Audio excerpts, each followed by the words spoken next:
کھلے آنکھ صلی علی کہتے کہتے، کھلے آنکھ صلی علی کہتے کہتے، کھلے آنکھ صلی علی کہتے کہتے۔ الحمدللہ رب العالمین، الصلاۃ والسلام علی سید الانبیاء والمرسلین، اما بعد فاعوذ باللہ من الشیطان الرجیم، بسم اللہ الرحمن الرحیم۔ الصلاۃ والسلام علیک یا رسول اللہ وعلی آلک واصحابک یا حبیب اللہ، الصلاۃ والسلام علیک یا نبی اللہ وعلی آلک واصحابک یا نور اللہ۔ پیارے پیارے آقا محمد مصطفیٰ صلی اللہ تعالی علیہ وآلہ وسلم نے ارشاد فرمایا، تم جہاں بھی ہو مجھ پر درود پاک پڑھو، بے شک تمہارا درود مجھ تک پہنچتا ہے۔ صلو علی الحبیب صلی اللہ تعالی علی محمد صلی اللہ علیہ وسلم، صلاۃ و سلاما علیک یا سیدی یا رسول اللہ۔ مدنی چینل کے ناظرین، پروگرام کھلے آنکھ صلی اللہ کہتے کہتے مدنی چینل کی اسکرین پر آپ دیکھ رہے ہیں، اور آج کے پروگرام کا عنوان اور موضوع ہے اصلاح کیسے کریں۔ اس پر انشاءاللہ ہم بات کریں گے۔ ہر انسان میں کوئی نہ کوئی کمی خامی، یہ عام طور پر جو معاشرے میں بسنے والے افراد ہیں ان کی بات کر رہا ہوں، کچھ نہ کچھ کیا ہے یہ ہوتا ہے، اور اسے سدھار کی، اسے بہتر بنانے کی، اسے ٹھیک کرنے کی کیا ہے ضرورت ہوتی ہے۔ تو پہلے نمبر پر تو یہ ہے کہ اپنے آپ پر اصلاح کا دروازہ بند نہیں کرنا چاہیے۔ سمجھدار، عاقل اور دانا اور ذہین شخص وہی ہوتا ہے جو اپنی خامی کے معلوم ہو جانے پر اس خامی کو دور کرنے کی کوشش کرتا ہے، اور نادان ہوتا ہے وہ کہ جو اپنی خامی پر، اپنی خرابی پر، اپنے اندر موجود جو فالز ہیں ان پر ڈٹ جاتا ہے۔ تو پھر ایسے لوگوں کے بارے میں کہا جاتا ہے کہ پھول کی پتی سے کٹ سکتا ہے ہیرے کا جگر، مرد ناداں پہ کلام نرم و نازک بے اثر۔ تو یہ بھی کیفیت بعض اوقات بن جاتی ہے، لیکن یہ نادانی ہے، یہ اپنا نقصان ہے، اور ایسا نہیں ہونا چاہیے۔ اس پر آج انشاءاللہ ہم بات کریں گے کہ کیسے ہم اپنا انداز پازیٹیو رکھ سکتے ہیں، اور پازیٹیو انداز اصل میں ہے کیا۔ مبلغین دعوت اسلامی بھی ہمارے ساتھ موجود ہیں، اور نور عالم بھائی ہمیں انشاءاللہ کلام سنائیں گے، اور قبلہ کاری کاشان اتاری صاحب سے آج انشاءاللہ ہم قرآن مجید فرقان حمید کی سورہ بقرہ کی 3 آیات انشاءاللہ سنیں گے، اور اس کا ترجمہ اور تفسیر بھی بیان ہوگا۔ پروگرام کا سیگمنٹ ہے پیغام قرآن۔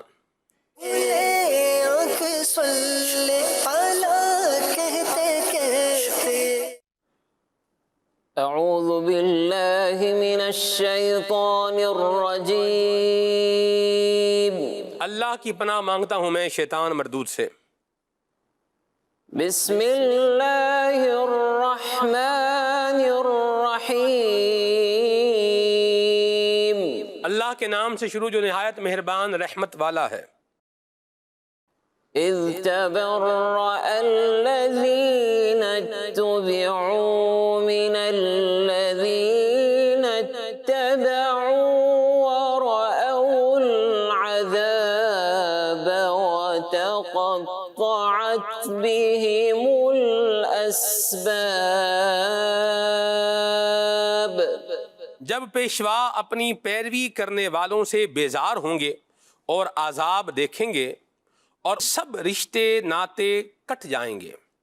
اس آیت مبارکہ کی تفسیر تعلیم القرآن میں ارشاد فرمایا گیا ہے کہ یہاں قیامت کے دن کفار کے حال کی منظر کشی ہے کہ جب مشرکین اور انہیں کفر و شرک کی ترغیب دینے والے سردار ایک جگہ جمع ہوں گے اور عذاب نازل ہوتا ہوا دیکھیں گے، تو سردار اپنے پیروکاروں کو گمراہ کرنے کا انکار کر کے ان سے نفرت اور بیزاری کا اظہار کر دیں گے، اور اس دن ان کے وہ تمام تعلقات اور رشتے ناتے کٹ جائیں گے جو دنیا میں ان کے درمیان تھے۔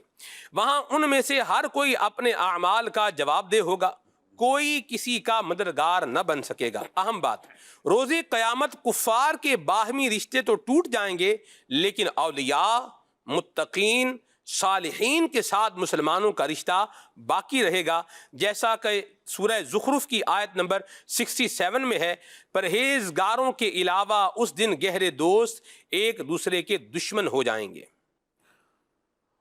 وقال الذين اتبعوا لو أن لنا كرة سنتبرأ منهم كما تبرأوا تبرؤوا منا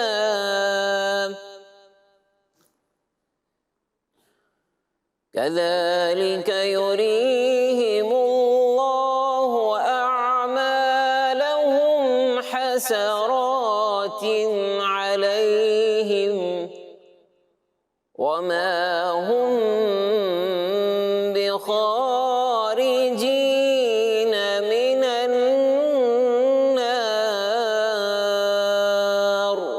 اور پیروکار کہیں گے اگر ہمیں ایک مرتبہ لوٹ کر جانا مل جائے تو ہم ان پیشواؤں سے ایسے ہی بیدار ہو جاتے ہیں جیسے یہ ہم سے بیزار ہوئے ہیں۔ اللہ اسی طرح انہیں ان کے اعمال ان پر حسرت بنا کر دکھائے گا اور وہ دوزخ سے نکلنے والے نہیں۔ سورہ بقرہ کی آیت نمبر 167 کی تفسیر تعلیم القرآن میں فرمایا گیا ہے کہ مشرک سرداروں کی بیزاری دیکھ کر پیروکار کہیں گے کہ اگر ہمیں ایک بار دنیا میں لوٹ جانا نصیب ہو تو ہم بھی ان سرداروں سے ایسے ہی بیدار ہو جائیں گے جیسے آج یہ ہم سے بیزار ہوئے ہیں۔ جیسے کفار کو عذاب کی شدت اور آپس میں بیزاری دکھائی جائے گی، ایسے ہی اللہ تعالیٰ انہیں ان کے اعمال حسرت بنا کر دکھائے گا کہ کافروں کو برے اعمال پر جنت کے عالی شان محلوں اور نعمتوں سے دائمی محرومی پر حسرت ہوگی، اور یہ کفار جہنم کی آگ میں داخل ہونے کے بعد اس سے کبھی باہر نہیں نکل سکیں گے۔ اہم بات، ایمان اور اعمال صالحہ یعنی نیک اعمال، اس کی اصل حسرت تو کافر ہی کو ہوگی۔ ایمان اور اعمال صالحہ کی اصل حسرت تو کافر ہی کو ہوگی، لیکن مسلمان بھی قیامت میں نیکیوں کی کمی اور گناہوں میں ملوث ہونے پر حسرت کا اظہار کریں گے۔ الامان والحفیظ۔ یا ایھا الناس کلوا مما فی الارض حلالا طیبا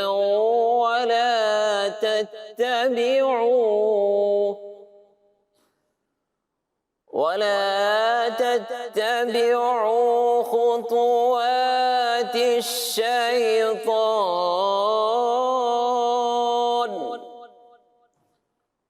ولا تتبعوا خطوات الشيطان إنه لكم عدو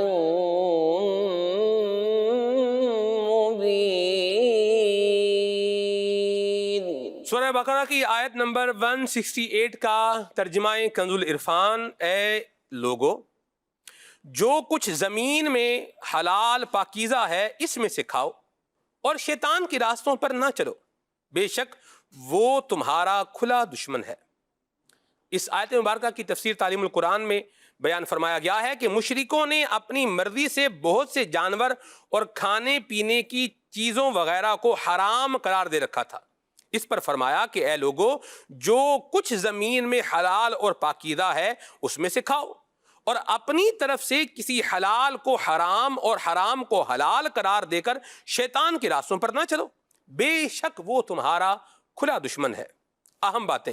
نمبر 1، حلال و طیب وہ ہے جو خود بھی حلال ہو، جیسے بکرے کا گوشت، سبزی، دال، اور حاصل بھی جائز ذریعے سے ہو، یعنی خود حلال بھی ہو اور جو اس کو حاصل کیا جا رہا ہے اسے حاصل کرنے کا طریقہ بھی کیا ہو، حلال ہو۔ ٹھیک ہے، یعنی چوری، رشوت اور ڈکیتی وغیرہ کے ذریعے اسے حاصل نہ کیا جائے۔ نمبر 2، اللہ تعالیٰ کی حلال کی ہوئی چیزوں کو حرام قرار دینا اس کی رزاقیت سے بغاوت ہے۔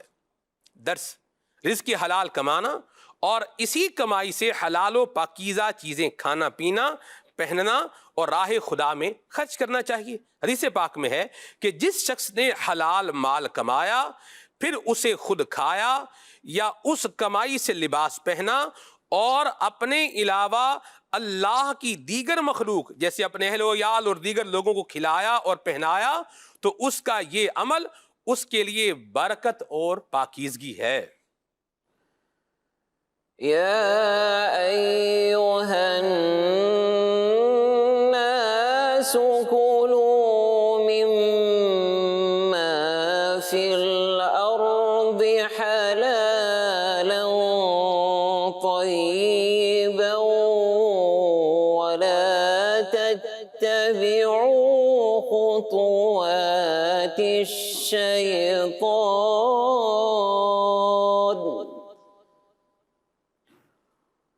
ولا تتبعوا خطوات الشيطان إنه لكم عدو مبين آمنت بالله صدق الله العظيم یا مرحبا ماشاء اللہ. اللہ تعالیٰ قرآن مجید فرقان حمید کے نور سے ہمیں منور فرمائے. حلال میں برکت ہے، حلال میں عافیت ہے، حلال میں سلامتی ہے، اور حلال میں اللہ تعالیٰ کی رضا بھی ہے. یوسف سلیم بھائی، ایک کتاب تھی، اس کا نام تھا حسن الفہم والتعقل. عربی نام تھا، عربی کتاب بھی عربی تھی. اس میں نے ایک حدیث پاک پڑھی کہ حضور نبی اکرم نور مجسم صلی اللہ علیہ وسلم نے ارشاد فرمایا، فرمان کا مضمون ہے کہ جس نے رزق حلال کمایا اس لیے تاکہ اپنے آپ کو سوال سے بچائے اور اپنے اہل خانہ کی کفالت کرے، قیامت میں یہ اس حال میں آئے گا کہ اس کا چہرہ 14ویں رات کے چاند کی طرح چمک رہا ہوگا. سبحان اللہ، سبحان اللہ. کیا سبحان اللہ خوش بختی ہے ان کی جو رزق حلال کمانے والے ہیں. اور تفسیر میں بڑی زبردست بات بیان فرمائی کہ چیز بھی کیا ہو، حلال ہو، اور اس کو حاصل کرنے کا ذریعہ ہے وہ بھی کیا ہو، حلال ہو. تو یہ ذہن میں رکھنا ہے. اللہ پاک ہمیں عمل کی توفیق عطا فرمائے. مدنی چینل کے ناظرین، پروگرام کا عنوان اور موضوع یہ میں آپ کو بتا چکا ہوں کہ اصلاح کس طرح کرنی چاہیے. لفظ آئے گا کہ اصلاح کس طرح، آگے اس کے کویسچن مارک ہے، سوالیہ نشان ہے. جی نور عالم بھائی سے ابھی ہم کوئی پیارا سا کلام سنیں گے.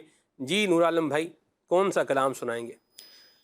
امام اہل سنت سیدی اعلیٰ حضرت رحمۃ اللہ تعالیٰ کا لکھا ہوا کلام ہے، گزرے جس راہ سے وہ سید والا ہو کر. واہ سبحان اللہ. آپ حافظ بھی ہیں؟ واہ واہ واہ. حافظ بھی ہیں، قاری بھی ہیں، عالم بھی ہیں، نعت خان بھی، مدنی بھی ہیں ماشاءاللہ. بڑے ذہین جید مدنی ہیں. پوزیشن ہولڈر تھے نا آپ ماشاءاللہ آپ اپنے جامعہ میں. کیا بات ہے. اور آج دی ان کی ساری بھی سارد مندی بھی اپنی بہار کو ہے ماشاءاللہ. اللہ اور برکت عطا فرمائے. جی صلو علی الحبیب صلی اللہ علیہ محمد صلی اللہ علیہ وسلم. صلی علی نبینا صلی علی محمد صلی علی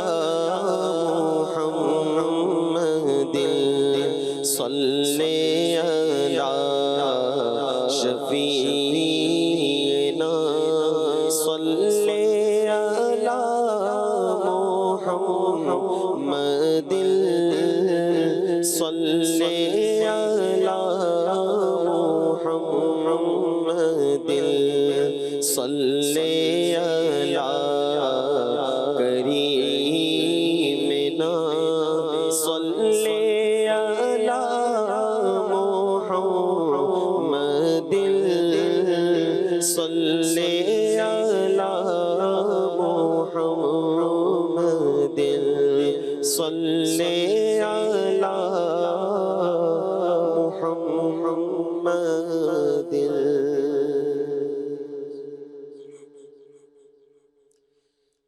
گزرے جس راہ سے وہ سید والا ہو کر،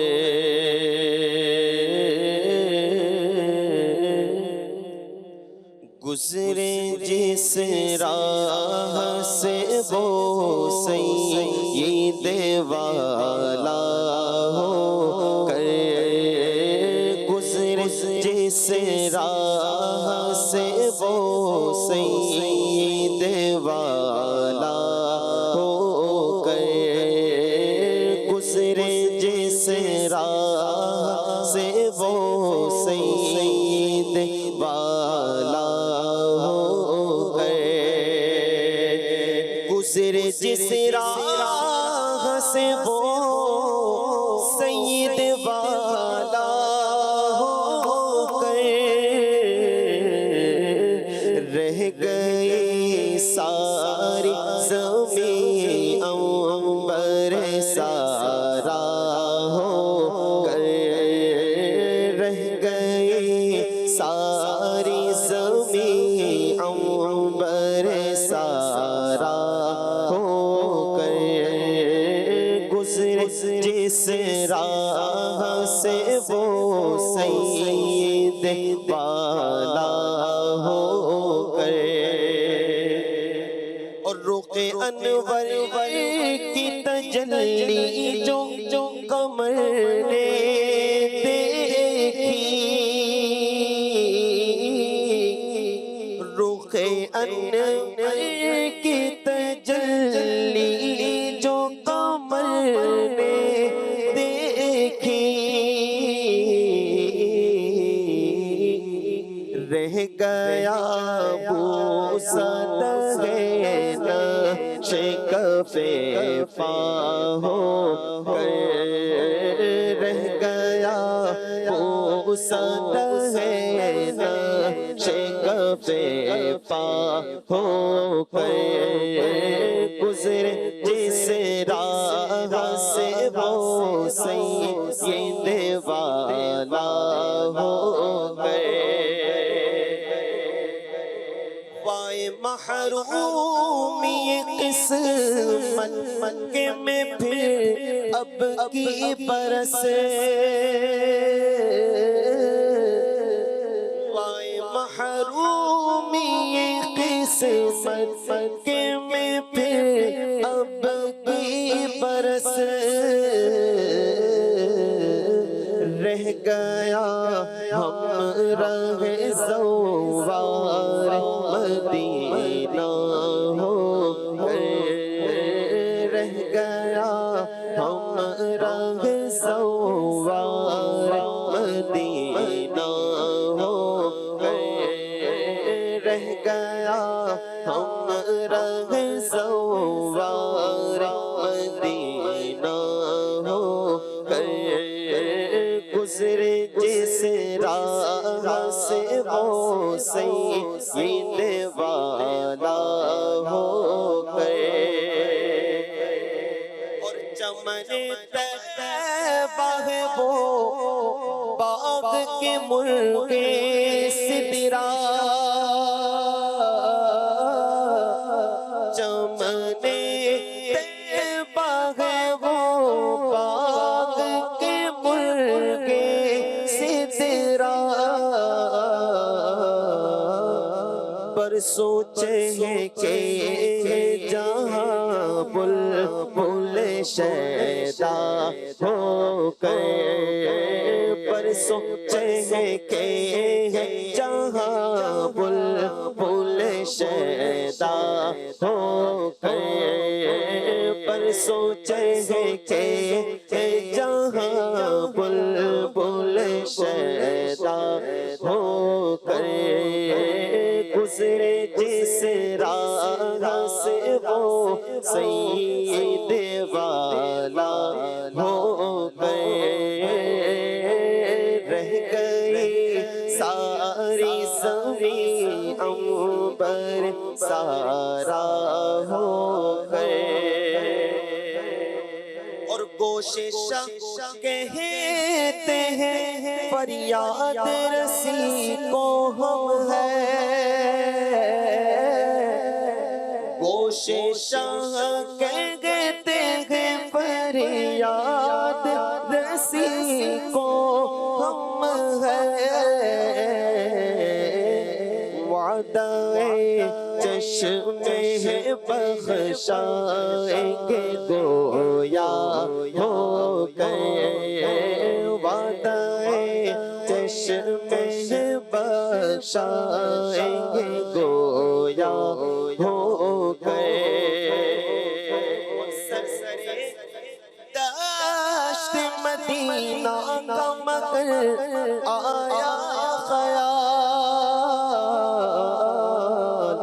رشک گلشن جو بنا گنچہ دلوا ہو گئے، رشک گلشن جو بنا گنچہ دلوا ہو گئے، گزرے جس راہ سے وہ سید والا ہو گئے، رہ گئی ساری زمین پر سارا ہو گئے، اور ہے یہ امید رضا کو تیری رحمت سے شہا، ہے یہ امید رضا کو تیری رحمت سے شہا،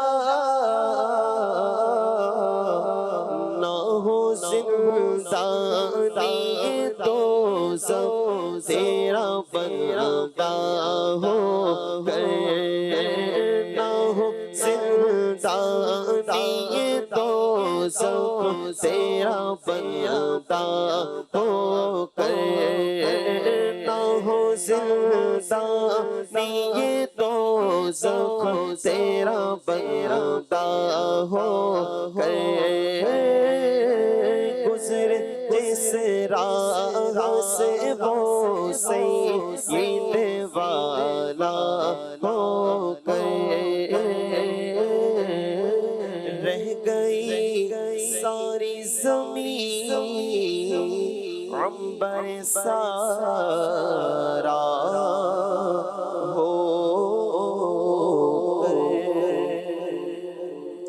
یا مرحبا، ماشاءاللہ، سبحان اللہ، کیا پیارا کلام ہے یہ۔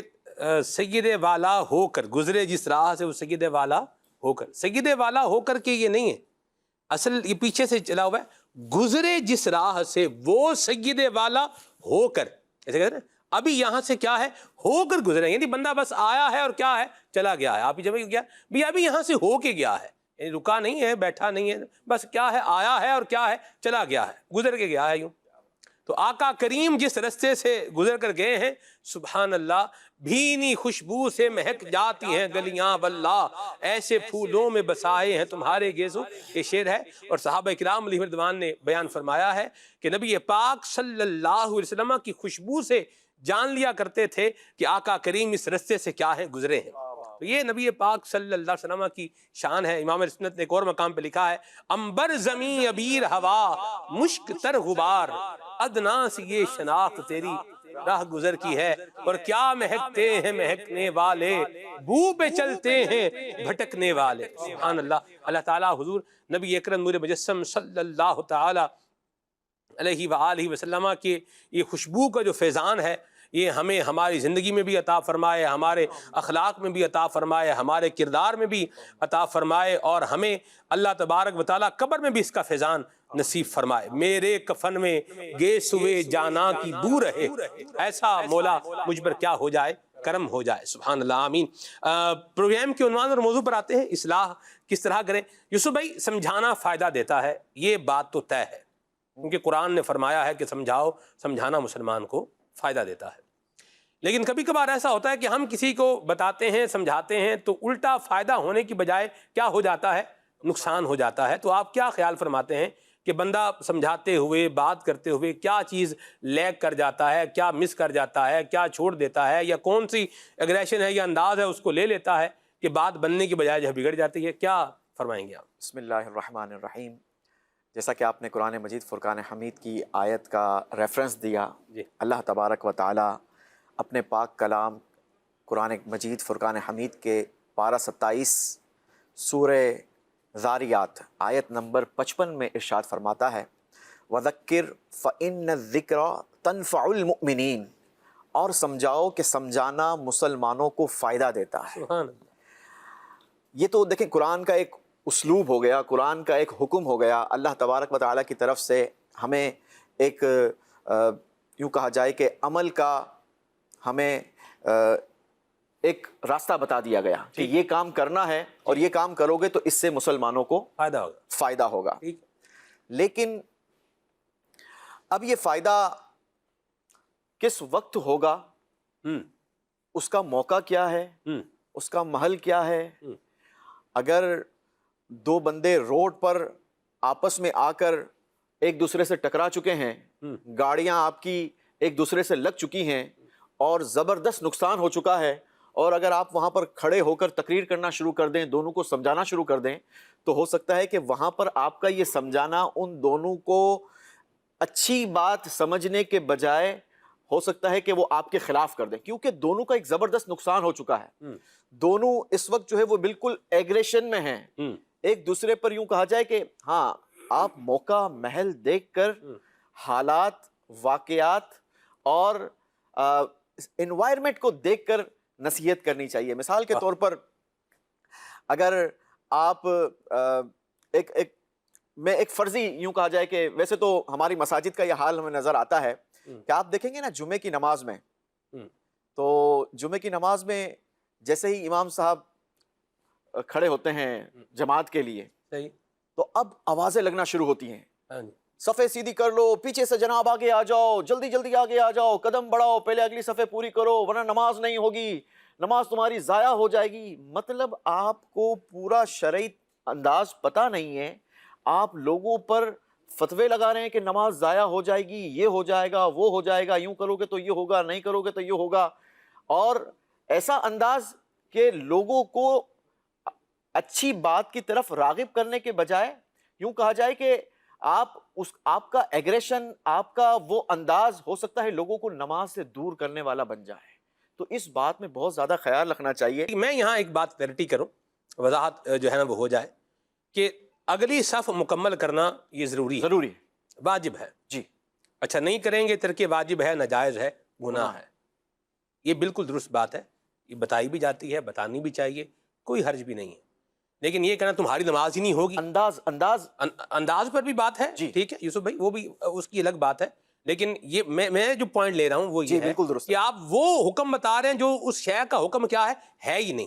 دیکھیں, جو حکم ہے وہی بتانا ہے. جی, جو حلال ہے وہ حلال ہے, جو حرام ہے وہ کیا ہے, حرام ہے. نہ تو اپنی طرف سے حلال بتانا ہے, نہ اپنی طرف سے کیا کرنا ہے, حرام بتانا ہے. ہم دین اسلام کے کیا ہیں, پابند ہیں. نمبر 1 پوائنٹ کیا ہے کہ بات وہی کریں جو بات کیا ہے ایکچول طور پر ہے, نمبر 1. نمبر 2 کیا ہے, انداز بھی ہمارا اچھا ہونا چاہیے. مجھے ہم کسی یوں بولیے یوسف بھائی, ایک سیٹھ چودھری آدمی کو, چودھری کے بیٹے کو ملنے کے لیے گئے.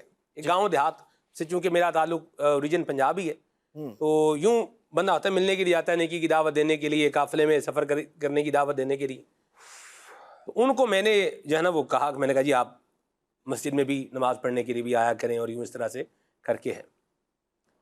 تو انہوں نے کہا کہ بھئی ہم جو ہے نا وہ آئے ہیں اور آنا بھی چاہیے, بات آپ کیا کر رہے ہیں درست کر رہے ہیں. آپ ایک کام یہ کریں کہ فلاں فلاں بندے کو سمجھائیں کہ وہ ہماری بے عزتی نہ کریں.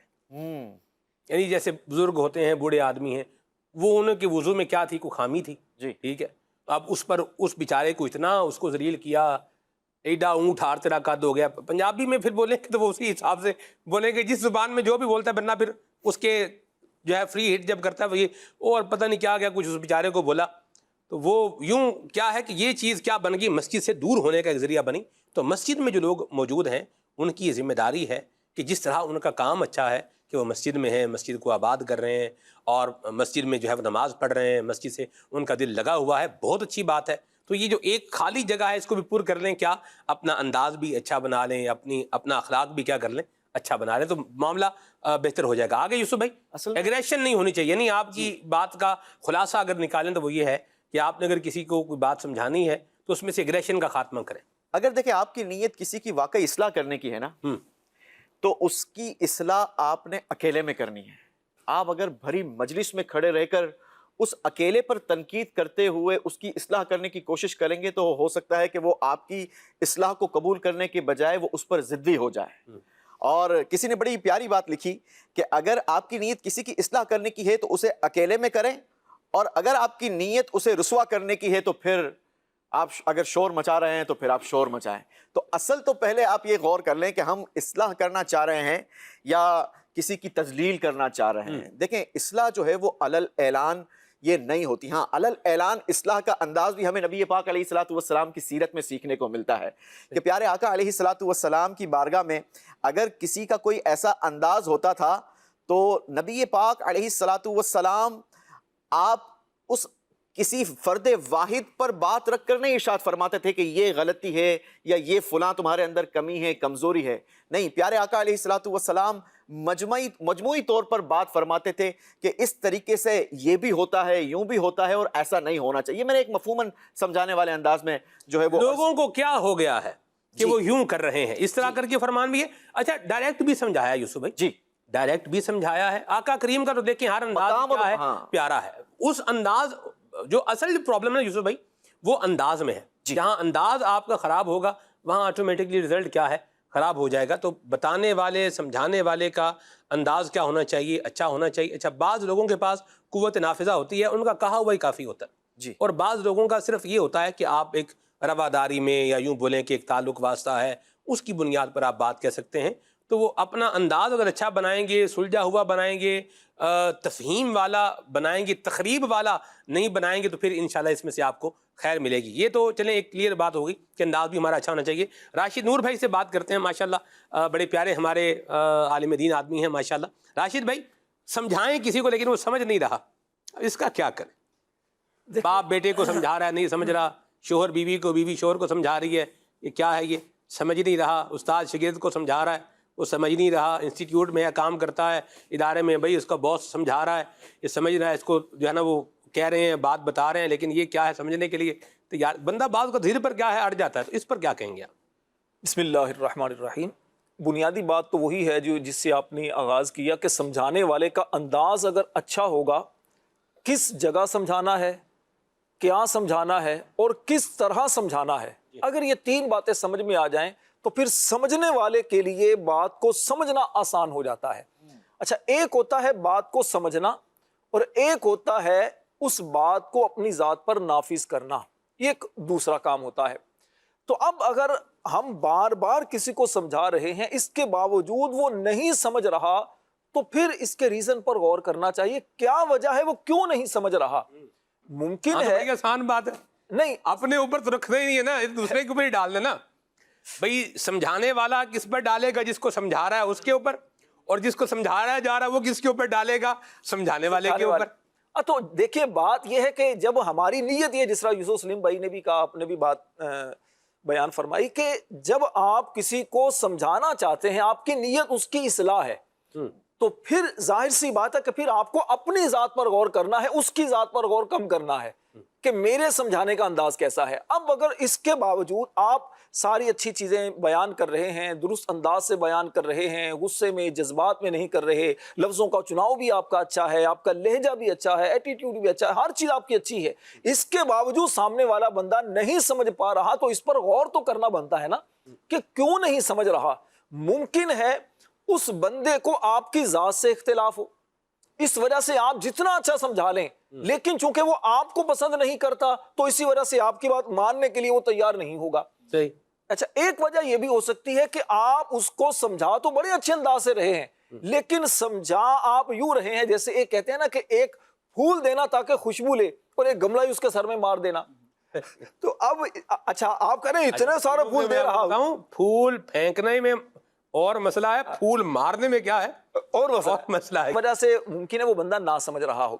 اچھا دیکھیں، اس وجہ سے آپ اگر سمجھانا چھوڑ دیتے ہیں کہ یہ مان ہی نہیں رہا تو مجھے سمجھانے کا کیا فائدہ ہے، تو ہمیں یہ نہیں کرنا. ہمارا کام کیا ہے کہ وَذَكِّرْ فَإِنَّ الذِّكْرَىٰ تَنفَعُ الْمُؤْمِنِينَ، سمجھاؤ کہ سمجھانا فائدہ دیتا ہے. کریم آقا علیہ السلام کی مبارک سیرت کے حوالے سے عرض کروں گا.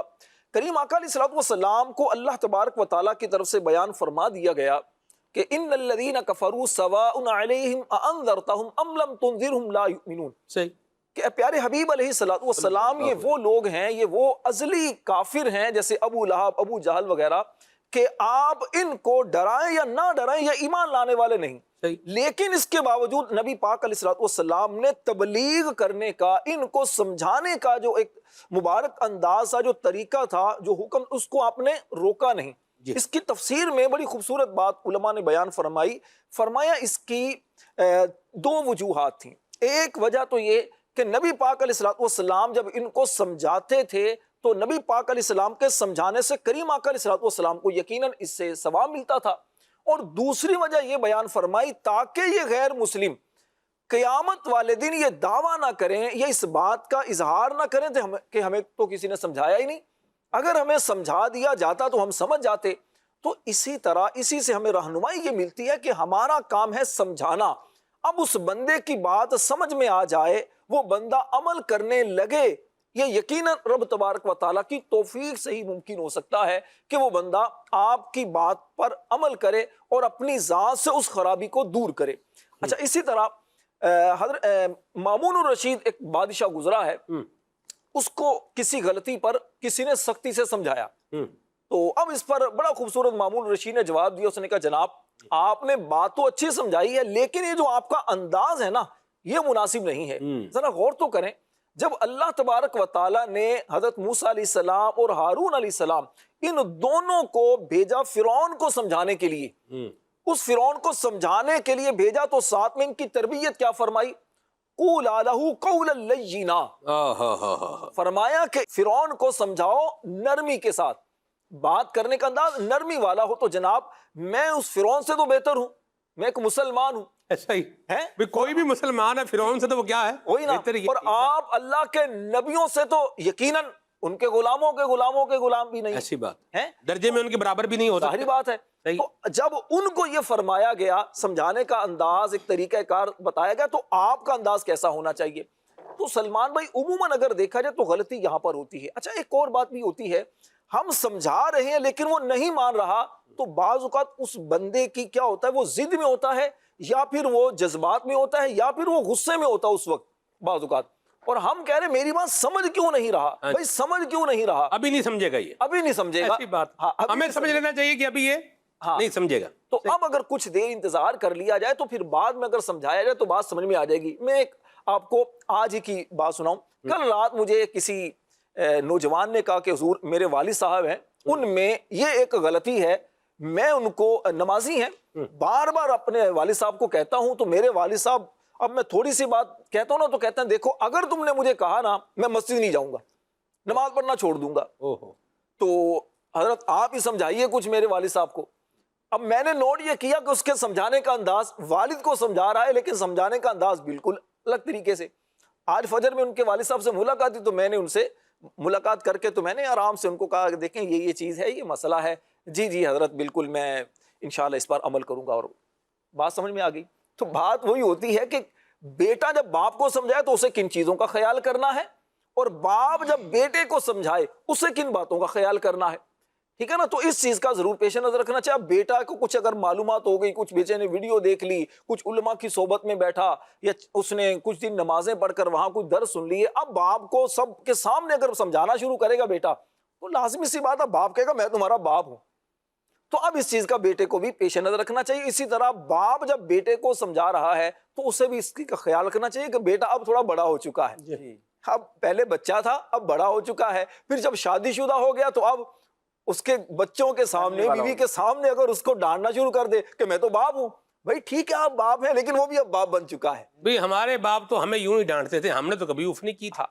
یہ بھی سننے کو ملا ہے. ویسے میں آپ کو عرض کروں, جی یہ بھی کہتے ہیں. ہاں, اس پر کیا کہیں گے آپ؟ دیکھیں بات یہ ہے کہ ہمارے والد صاحب یوں کرتے تھے, تو اس میں جو سمجھتا ہوں کہ دیکھیے پہلے کا جو دور تھا, پہلے کے جو بچے تھے, تو اس میں اور آج کے بچوں میں اس طور پر فرق ہے, کہ آج دور بہت بدل چکا ہے.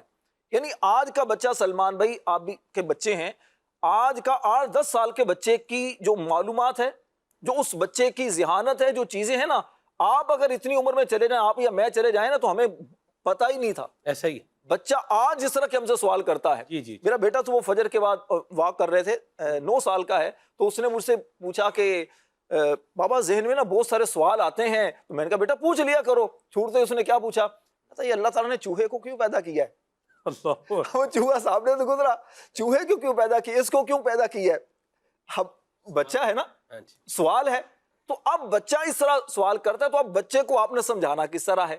تو یہ چیزیں ہوں گی. تو اب مسئلہ یہ کہ یہ کہہ دینا جی ہمارے باپ نے تو یہ سمجھایا تھا, جناب اس دور میں باپ اگر سب کے سامنے تھپڑ بھی مار دیتا تھا بچے کو، باپ سختی بھی کر دیتا تھا نا، تو بچے سر جھکا لیتے اور سعادت سمجھتے تھے ہمارے والد نے ڈانٹا ہے۔ اچھا دوسرے جو دوست بھی تھے نا سلمان بھی، وہ بھی کہتے تھے کتنا اچھا بچہ ہے، کتنا اچھا ماں باپ کا فرما بردار، دیکھو باپ نے سب کے سامنے اس کو سخت سنائی لیکن اس نے سر جھکا لیا۔ اور آج کیا ہوگا، اگر باپ 4 دوستوں میں بیٹے کو اگر ڈانٹ دے تو یہی دوست اس کو کریں گے تمہارے باپ کو تمیز نہیں، باپ کا باغی بنا دیں گے اس کو، باپ کا باغی بنا دیں گے، صحیح ہے۔ اور پھر مجبور ہو کر یہی بیچارہ باپ کے سامنے آ جائے گا۔ اللہ کی تو پناہ۔ اس طرح ان چیزوں پر بھی بہرحال غور کرنا چاہیے۔ نگران شورا کا جملہ بڑا مجھے پسند ہے، فرماتے ہیں حق بات حق طریقے سے کی جائے تو اثر رکھتی ہے، واہ، حق بات ناحق طریقے سے کی جائے تو اثر کھو دیتی ہے۔ کھو دیتی، واہ واہ واہ، بہت بہت پیاری گفتگو فرمائی اور بڑی اچھی بات لی۔ میں چاہوں گا یوسف سلیم بھائی اور ایاز بھائی آپ بھی اس میں جو ہے وہ شامل ہوں ساتھ میں۔ یہ پوائنٹ جو راشد بھائی نے لیا ہے، بعض اوقات والدین اپنی اولاد پر جو ہے نا وہ انداز وہ اختیار کرتے ہیں کہ ہر بات پہ ہی بچے کو لے کے بیٹھ جاتے ہیں۔ جی۔ بعض اوقات کیا کرنا ہوتا ہے، وقت کو تھوڑا گزرنے دینا ہوتا ہے، پھر اس کا آگے چل کے نقصان اس کا نہیں ہونا ہوتا، لیکن سمجھنے کا جو وقت ہے وہ کیا ہے وہ بعد میں ہے۔ جیسے بچہ بھی رات کو آیا ہے، دیر سے آیا ہے، اور آپ ابھی اسی وقت جو ہے نا وہ عدالت لگا دیں، اور ادھر سے اس کا ایک وکیل نکلا ہے بچے کا، بہن کی صورت میں، ماں کی صورت میں، دادا کی صورت میں، دادی کی صورت میں، اب وہ وکالت کر رہا ہے، باپ ڈانٹ رہا ہے، یہ کوئی ٹائم میں آنے کا، یوں ہو جائے گا، وہ ہو جائے گا، رات پتہ نہیں کدھر گھوم رہا ہے، کدھر تھا، کہاں تھا، نشئی بن جائے گا، یہ ہو جائے گا، وہ ہو جائے گا، ڈاکو نہ بن جائے، بروں کی صحبت میں بیٹھ رہا ہے، کیا بنے گا، ارے اچھا یہ ادھر سے باپ اس کو یہ بول رہا ہے، ادھر سے وہ ماں وکالت کر رہی ہے، آج ہی چھوڑ دیں کوئی بات نہیں ہے، آج ہو ہی گیا ہے، آپ بھی تو پیچھے ہی پڑ جاتے ہیں، آپ بھی تو چھوڑتے ہی نہیں ہیں، دادا بول رہے ہیں ارے تو نے تو کیا جینا حرام کر دیا ہے ہمارے پوتے کا، بچے کا، بھائی چھوڑ دے بھائی، بچہ ہے وہ۔ اب آپ دیکھیں یہ جو اس کی وکالت کر رہے ہیں نا، وکالت کرنے والے بچے کی وکالت کر رہے ہیں اور اس کو باپ کا کیا بنا رہے ہیں، گویا کہ باغی ہی بنا رہے ہیں۔ تو ایسی صورت میں نمبر 1 تو یہ ہے کہ اس وقت باپ کو بچے کو لے کے بیٹھنا نہیں چاہیے۔ آ گیا بھی ٹھیک ہے، شکر ہے، خیر خیریت سے آ گیا، صبح جو ہے نا اس کا انتظار کر لیں اور پھر اس کو آپ محبت پیار سے کیا کرنے سمجھا دیں۔ یہ بعض اوقات وکالت جو ہوتی ہے نا، بات جس پر ٹوکا جا رہا ہوتا ہے بچے کو، اس پر اس کو ٹوکنا ہی چاہیے ہوتا ہے، یہ بات بھی درست ہے۔ جی۔ وقت درست نہیں ہوتا یہ الگ بات ہے، لیکن جس بات پر اس کو جو ہے وہ روکنا چاہیے، اس بات کے اوپر اگر کوئی اور گھر کا فرد اس کا وکیل بن کر آگے آ جائے، چاہے ماں ہے، بہن ہے، دادا ہے، دادی ہے، XYZ ہے، کوئی ہے، کوئی بھائی ہے بھلے، ٹھیک ہے، تو یہ یاد رکھیں کہ یہ اس کے ساتھ، اپنے اس عزیز کے ساتھ کوئی خیر یا بھلائی والا کام نہیں کر رہے، یہ اس میں اور اس کے باپ میں گویا کہ کیا پیدا کر رہے ہیں، ایک دراڑ پیدا کر رہے ہیں۔ یوسف بھائی کیا کہتے ہیں آپ؟ جی، یہاں پر میں آپ کو کنز العمال کی ایک حدیث سناتا ہوں۔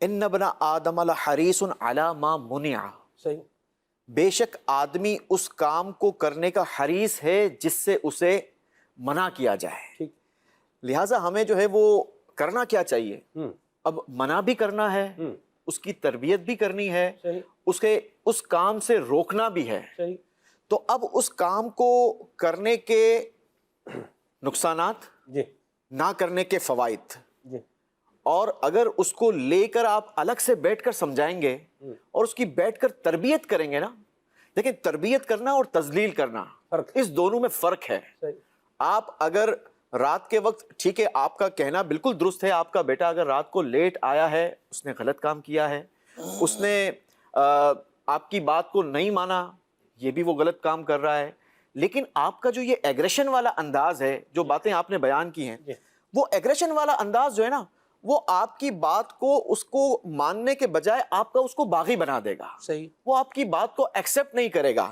حضرت ام دردہ رضی اللہ تعالی عنہا فرماتی ہیں کہ جس نے کسی کی عیب کی الگ سے اصلاح کی، اس نے اسے سدھار دیا، اور جس نے کسی کے عیب کی سب کے سامنے اصلاح کی تو اس نے اسے بگاڑ دیا۔ تو اب اصلاح کیسے کرنی ہے؟ سب سے پہلے تو اصلاح کرنے والے کو یہ سیکھنا ہوگا کہ اصلاح کرنی کیسے چاہیے، اور اصلاح کرنے کا انداز اگر سیکھنا ہے نا، تو فی زمانہ میرے شیخ طریقت امیر اہل سنت کی ذات سبحان اللہ اتنی کمال کی تربیت فرماتے ہیں۔ بسا اوقات ہمیں بھی میسیجز آتے ہیں، آپ بھی ماشاءاللہ مدنی چینل پر آتے ہیں، مدنی چینل کی اسکرین پر اگر ہم سے کوئی غلطی ہوتی ہے نا، تو امیر اہل سنت کا ہمیں جو پیغام ملتا ہے، سب سے پہلے تو اس میں جو ٹھیک ہے جو کمزوری ہے وہ تو کمزوری ہے، اس کی تو آپ نے تربیت فرمانی ہے، لیکن ظاہر ہے کہ ہر انسان کے اندر صرف اور صرف کمزوری ہی تو نہیں ہے نا، اس کے کچھ خصائص بھی تو ہیں، کچھ اس کی اچھائیاں بھی تو ہیں۔ تو پہلے امیر اہل سنت کا یہ انداز دیکھا گیا ہے کہ آپ پہلے تو تعریف کریں گے، پھر آپ جو ہے وہ دعاؤں سے نوازیں گے، پھر آپ جو ہے نا وہ بڑے پیارے انداز کے ساتھ سمجھائیں گے کہ بیٹا ایسے نہیں اور ایسا آپ نے یوں کیا تھا، تو اگر اس کو ایسے نہیں اور ایسے کر لیا جاتا تو یہ کیسا اچھا ہو جاتا۔ اب جب وہ سننے والا سنتا ہے نا تو سب سے پہلے تو وہ اس اپنی تعریف کو، اپنی اچھائیوں کو سن کر اس پیغام کو ایکسیپٹ کرنے کے لیے اپنے آپ کو پیش کر دیتا ہے کہ میں نے ان کی بات کو سننا ہے، سمجھنا ہے، اسے قبول کرنا ہے۔ اب اگر اس کی تربیت کی جاتی ہے تو وہ بڑے اچھے انداز کے ساتھ اس کو سیکھ لیتا ہے۔ اگر یہی انداز ہمارے والدین یا جن کی ہم نے اصلاح کرنی ہو، ہمارے راشد مدنی بھائی نے بڑی پیاری بات کہی کہ دیکھیں مقام، مرتبہ اور درجوں کے مطابق جو ہے نا وہ تربیت کی جاتی ہے۔ اگر آپ ہر ایک کو ایک ہی لاٹھی سے ہانکنا شروع کر دیں گے تو پھر وہ تربیت نہیں ہوگی، بلکہ وہ تو جو ہے وہ تذلیل کی طرف ہو جائے گی۔ تو یہ جو ہے نا وہ یہ بہت زیادہ ضروری ہے کہ اصلاح کرنے والے کو پہلے یہ سمجھنا چاہیے کہ ہمیں اصلاح کرنی کیسے، یہ سیکھنا چاہیے۔ ٹھیک ہے، یہاں ایک بات میں ایڈ کرنا چاہوں گا سلمان بھائی کہ ڈانٹنے کے بجائے دل جیتنے والا انداز ہونا چاہیے، اور اس کے لیے ہم بچوں کو ہے مشکل کام یہ، ہاں ہے تو خیر مشکل کام، لیکن ڈانٹنا آسان کام ہے۔ کوئی بھی بات ہے آپ کو ہوئی ہے، غصہ آ گیا، آپ نے لپیٹ دیا سامنے والے کو، تو ٹھیک ہے برابر کام ہو گیا، لیکن اس کو ضبط کر کے یہ انداز اپنانا ہے مشکل ہے، لیکن کارگر وہی ہے جو آپ فرما رہے ہیں، فائدہ یعنی اسی کا ہوگا۔ اس میں حد اعتدال کو پیش نظر رکھنا چاہیے کہ بچے کو ڈانٹنا ہے کس انداز سے کرنی ہے بات چیت، اس سے یہ اس حد اعتدال سے ہمیں کراس نہیں کرنا چاہیے۔ اچھا صرف ڈانٹنا ہی نہیں چاہیے، اچھا بعض اوقات وہ کوئی اچھا کام کر کے آتا ہے، اس کی وہاں پر حوصلہ افزائی بھی کرنی چاہیے۔ جب ہم اس کی حوصلہ افزائی کریں گے اور اس کے بعد سے کچھ سمجھانا ہوگا، اور یہ نبی پاک صلی اللہ علیہ وسلم کا انداز بھی رہا، کبھی بھی کسی کو کوئی بات سمجھانی رہی تو اس سے پہلے محبت کا اظہار کیا اور پھر اس کے بعد بات کو سمجھایا۔ تو اگر ہم چاہتے ہیں کہ ہم اپنے بچوں کو سمجھائیں تو اس کے لیے ان کی حوصلہ افزائی بھی، جو وہ اچھے کام کرتے ہیں اس پر ان کی حوصلہ افزائی کریں اور پھر ان کو سمجھائیں۔ کسی بچے کو اگر یہ بات ہی سمجھانی ہے کہ اس نے کوئی غلطی کی ہے اور آپ ماشاءاللہ سے اپنی زندگی گزار کر کے آئیں اور آپ کے سامنے اپنی زندگی کا ماضی ہے، تو آپ اپنے بچے کے سامنے اپنے آپ کو پیش کر کے کر سکتے ہیں کہ بیٹا جس وقت جس عمر میں تم ہو اس عمر میں جب ہم تھے تو ہم تو یہ کام نہیں کیا کرتے تھے۔ اس انداز سے، یعنی کہ بچے کو سمجھانے کا جو انداز ہو وہ ڈانٹ ڈپٹ والا نہ ہو اور مہذب انداز ہوگا تو انشاءاللہ بچہ اس بات کو سمجھے گا بھی اور وہ بات بچے کے دل کے اندر بھی اترے گی۔ نماز پڑھانی ہے تو بچے کو نماز کی طرف ترغیب دلانی ہے تو وہ بھی ترغیب بڑے اچھے اور محبت والے انداز میں ہونی چاہیے، لیکن بات بات پر بچوں کو ڈانٹنا ڈپٹنا یہ میں یہ سمجھتا ہوں کہ بچوں کو باغی کر دیتا ہے اور بچے پھر اپنے والدین کے ایک وقت وہ آتا ہے کہ پھر وہ بات نہیں مان رہے ہوتے۔ اللہ سلمان جی آپ نے ایک موضوع لیا تھا جی کہ وکالت والا، کہ جو وکالت بچے کی جا رہی ہے یا وکالت کسی کی بھی کی جائے، اسی سے میرے ذہن میں ایک پوائنٹ آیا، میں چاہوں گا اس پر اگر آپ ڈسکس تھوڑی سی کریں، میری ایک خواہش ہے۔ سلمان بھی ہوتا کیا ہے بعض اوقات کہ بچے نے غلطی کی، مائیں باپ کو بتاتی ہیں کہ بچے نے یہ غلطی کی ہے، اچھا مائیں شکایتیں لگا کر باپ کو بالکل وہ ہم کر دیا، اب جب باپ ڈانٹ رہا ہوتا تو پھر مائیں وکیل بن کر خیر ہے۔ یہ جو سلمان بھی، اب ایک تو باپ بیچارہ کنفیوز، اب بچے کے سامنے آپ نے ساری شکایتیں لگا دی، جب باپ سمجھانے پر آیا تو وکیل بن کر آگے نہیں، یہ بالکل اچھا انداز، بالکل یہ اچھا انداز نہیں ہے۔ بعض اوقات جو ہے نا وہ آنے نے تمہارے باپ کو آج تمہارا بالکل معاملہ سیدھا جو ہے نا وہ میں کرواتی ہوں آج یوں۔ اگر ماں بیٹے کو دھمکیاں دے رہی ہے، باپ کو بھوت بنا رہی ہے، یاد رکھیے کہ بھوت کے ساتھ انسان تو نہیں رہ سکتا۔ آپ اگر کسی کو بھوت بنائیں گے اور اس کے ساتھ اگر آپ رہ رہے ہیں تو آپ کم از کم انسان جو ہے وہ نہیں ہو سکتے۔ بھوت اگر کسی بندے کو ساتھ آ جائے تو بھوت سے جان چھڑانی ہی پڑتی ہے، اور یہ بہت کیا ہے ضروری ہے۔ بہر پوائنٹ پر آتے ہیں، وہ یہ ہے کہ لائٹر نوٹ پر یہ تو میں نے بات کہی ہے، پوائنٹ از دس، بات یہ ہے کہ والدہ اب ضرور بتائے، لیکن تھریٹننگ انداز بنانے کی بجائے اپنے ایک پازیٹیو انداز بچے کو، اس کے والد کو بتائیں دیکھیں یہ یوں کر رہا ہے اور یہ ٹھیک نہیں ہے، تو آپ اس کو ذرا سمجھائیں اپنے طریقے سے، اور پھر جب آپ سمجھا رہا ہے تو پھر یہ اس طرح بن کے نہ آئے آپ چھوڑ دیں، آپ تو بس بھی کرتے ہیں, آپ تو پیچھے ہی پڑ جاتے ہیں, آپ تو مطلب آپ کو تو کوئی خیال احساس ہی نہیں ہے. تو بچہ اس طرح کی باتیں نہیں کرنی چاہیے کہ بالکل نہ ماں سمجھا رہی ہو تو باپ کو بھی نہیں کہنا چاہیے ہر وقت چیختی ہی رہتی ہو, کبھی تو چپ کر جایا کرو. یہ آپ بعد میں بولنے انہیں, بچے کو تو جو ہو رہا ہے وہ ابھی جو ہو گیا ہے سو ہو گیا ہے. تو آئندہ کے لیے یہ نہ ہو, اس پر کیا کر لیں کہ حکمت عملی آپس میں مشورہ کر کے طے کر لیں.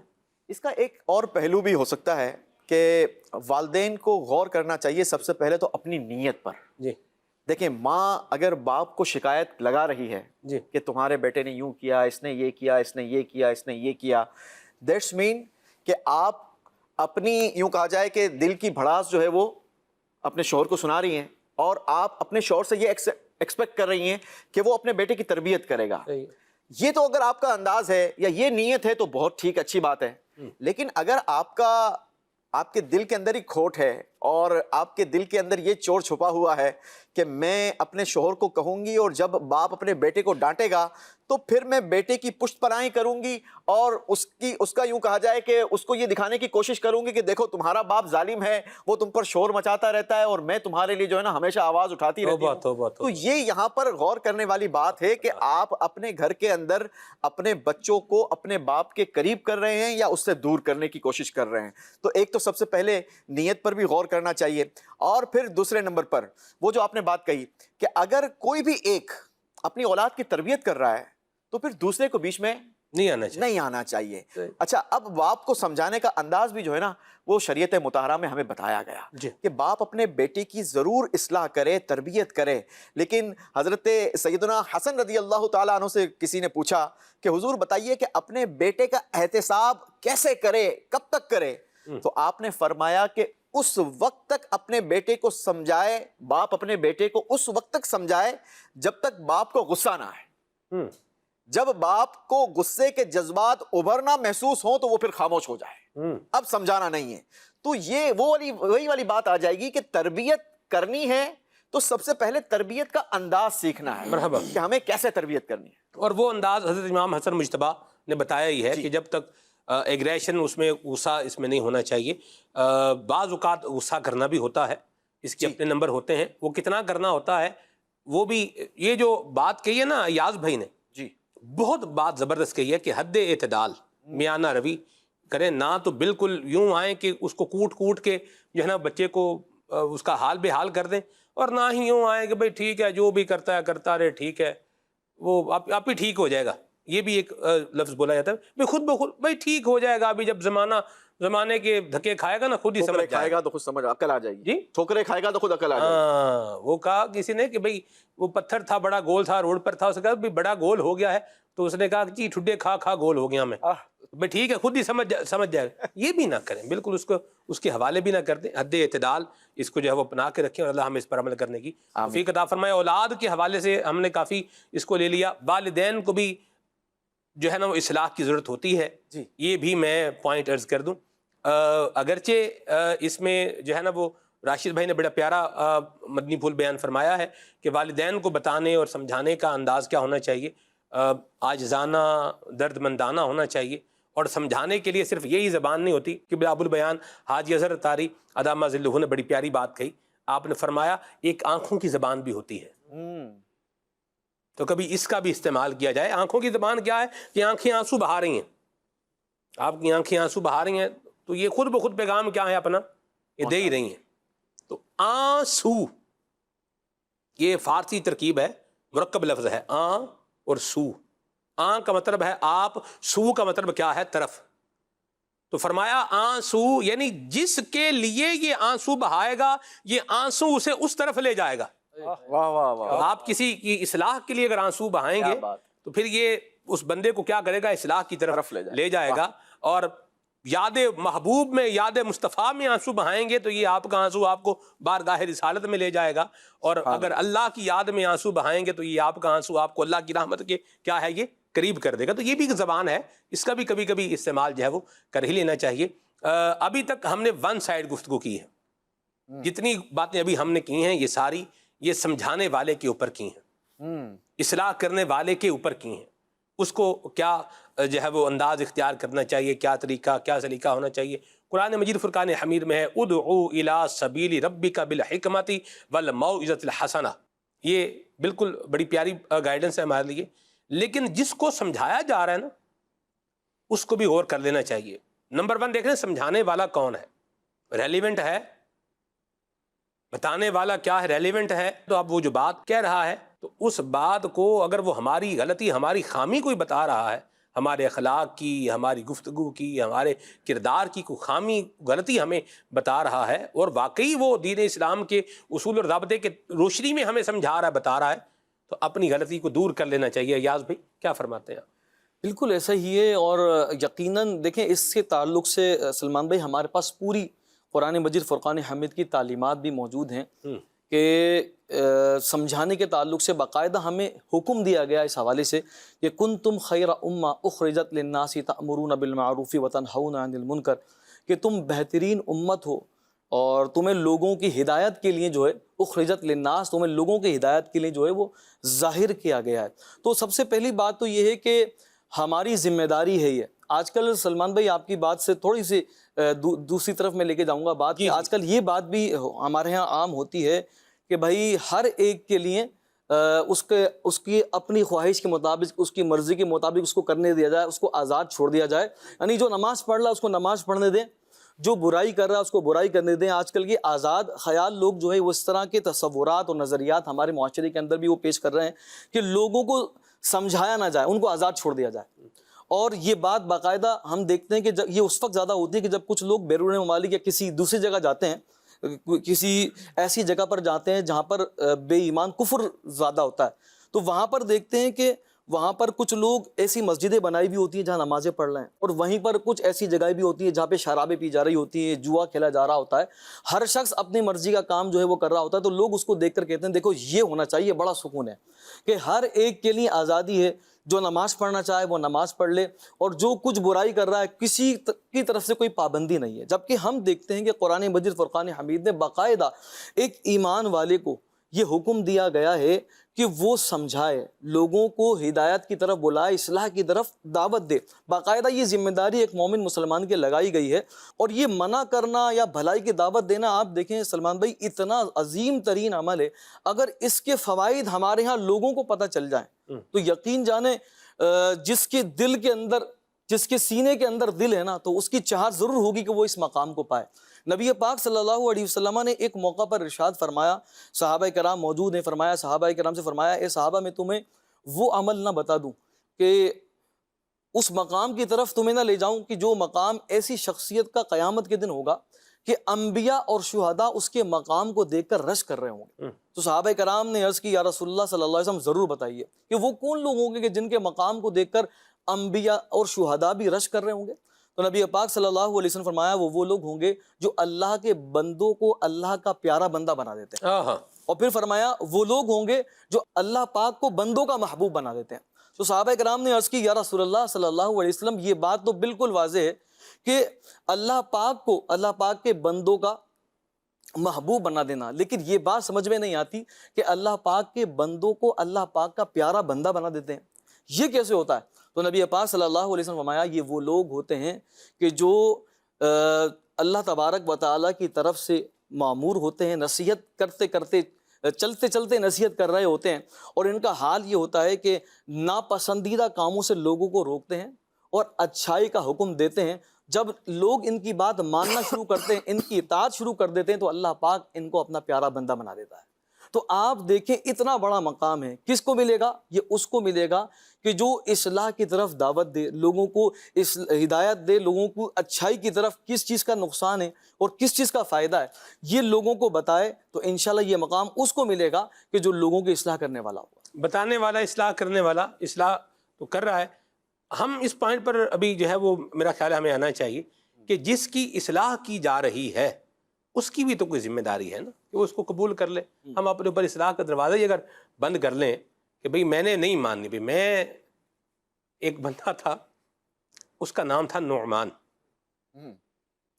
تو اسے جب بھی وہ کوئی بات بتاتا تھا نا یا سمجھاتا تھا تو وہ آگے سے منع ہی کرتا تھا، وہ نہیں مانتا تھا.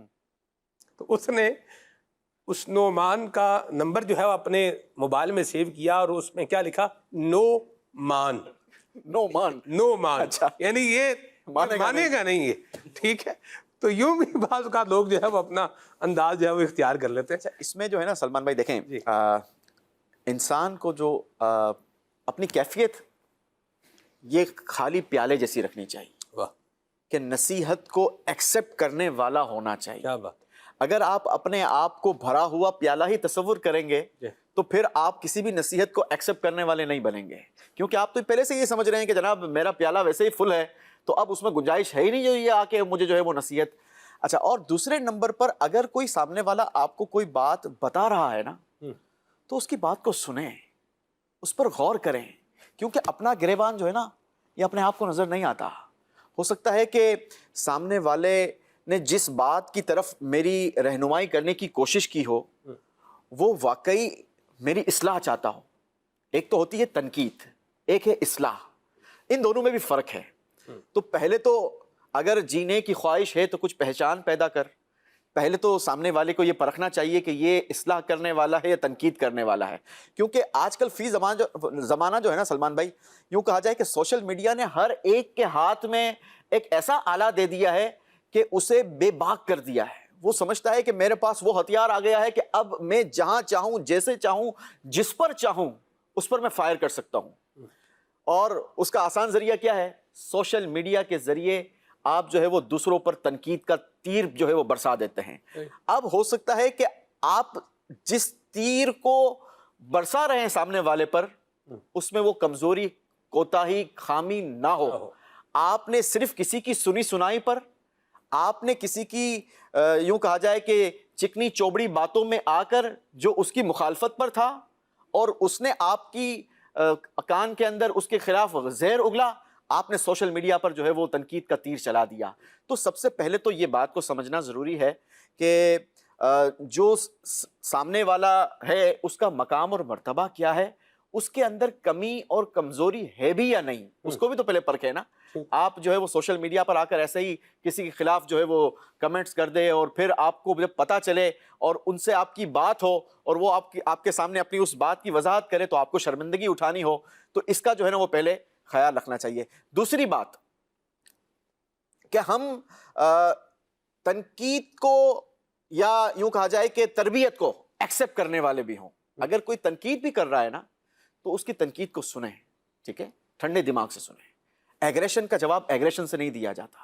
آپ کول مائنڈ ہو کر اس کی بات کو سنیں اور پھر اس کی بات کے اندر اپنی ذات کی جو کمی یا کمزوری آپ کی وہ نشاندہی کر رہے ہیں نا, گرچہ ان کا انداز تنقیدی ہے لیکن آپ اس میں جو ہے نا وہ اپنے آپ میں تلاش کریں کہ واقعی کہیں ایسا تو نہیں ہے کہ میرے اندر یہ خامی موجود ہے. اگر وہ خامی موجود ہے تو پھر اس کا علاج کریں, اللہ سے دعا کریں اور اس پر جو ہے وہ فوکس کر کے اس کو بتدریج جو ہے اپنی زندگی سے ختم کرنے کی کوشش کریں تو انشاءاللہ عز و جل جو ہے وہ. سلمان بھی کچھ وجوہات میں عرض کروں جو بندہ سمجھتا کیوں نہیں ہے, اصلاح کی بات اس سے کی جاتی ہے لیکن وہ اصلاح کی بات کو ماننے کے لیے تیار کیوں نہیں ہوتا.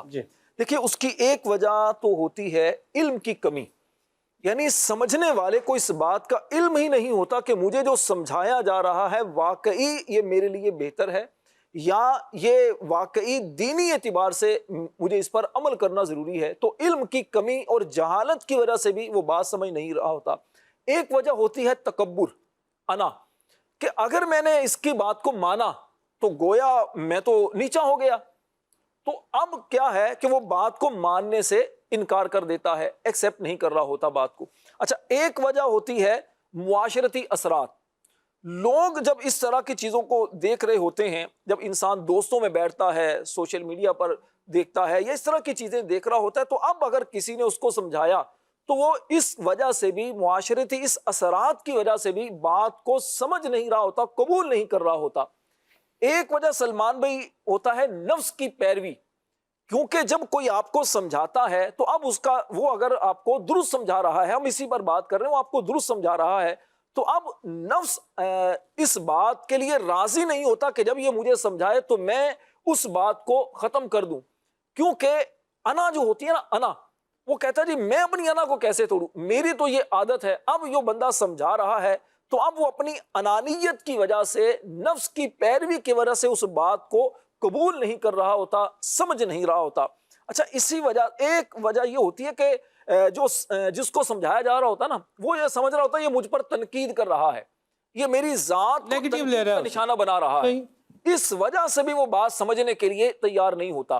اگر وہ یوں سمجھے کہ بھائی میری غلطی ہے، جی یہ دیکھنا کہ کون سمجھا رہا ہے، اس کی بجائے اگر یہ دیکھا جائے کہ جو سمجھایا جا رہا ہے کیا یہ واقعی ٹھیک ہے، میری ذات کے اندر یہ خامی ہے۔ اس کو ایک یوں مثال سے سمجھیں، اگر کسی کے کوئی بندہ ایک دم سے پیچھے سے ہاتھ مارے، اسے غصہ آئے گا کہ یہ کیا بدتمیزی ہے، لیکن اگر وہ بندہ سمجھائے جناب پیچھے آپ کے بچھو جا رہا تھا، وہ آپ کو کاٹ لیتا، تو اب کیا ہوگا، یہ اس اپنا محسن تصور کرے گا۔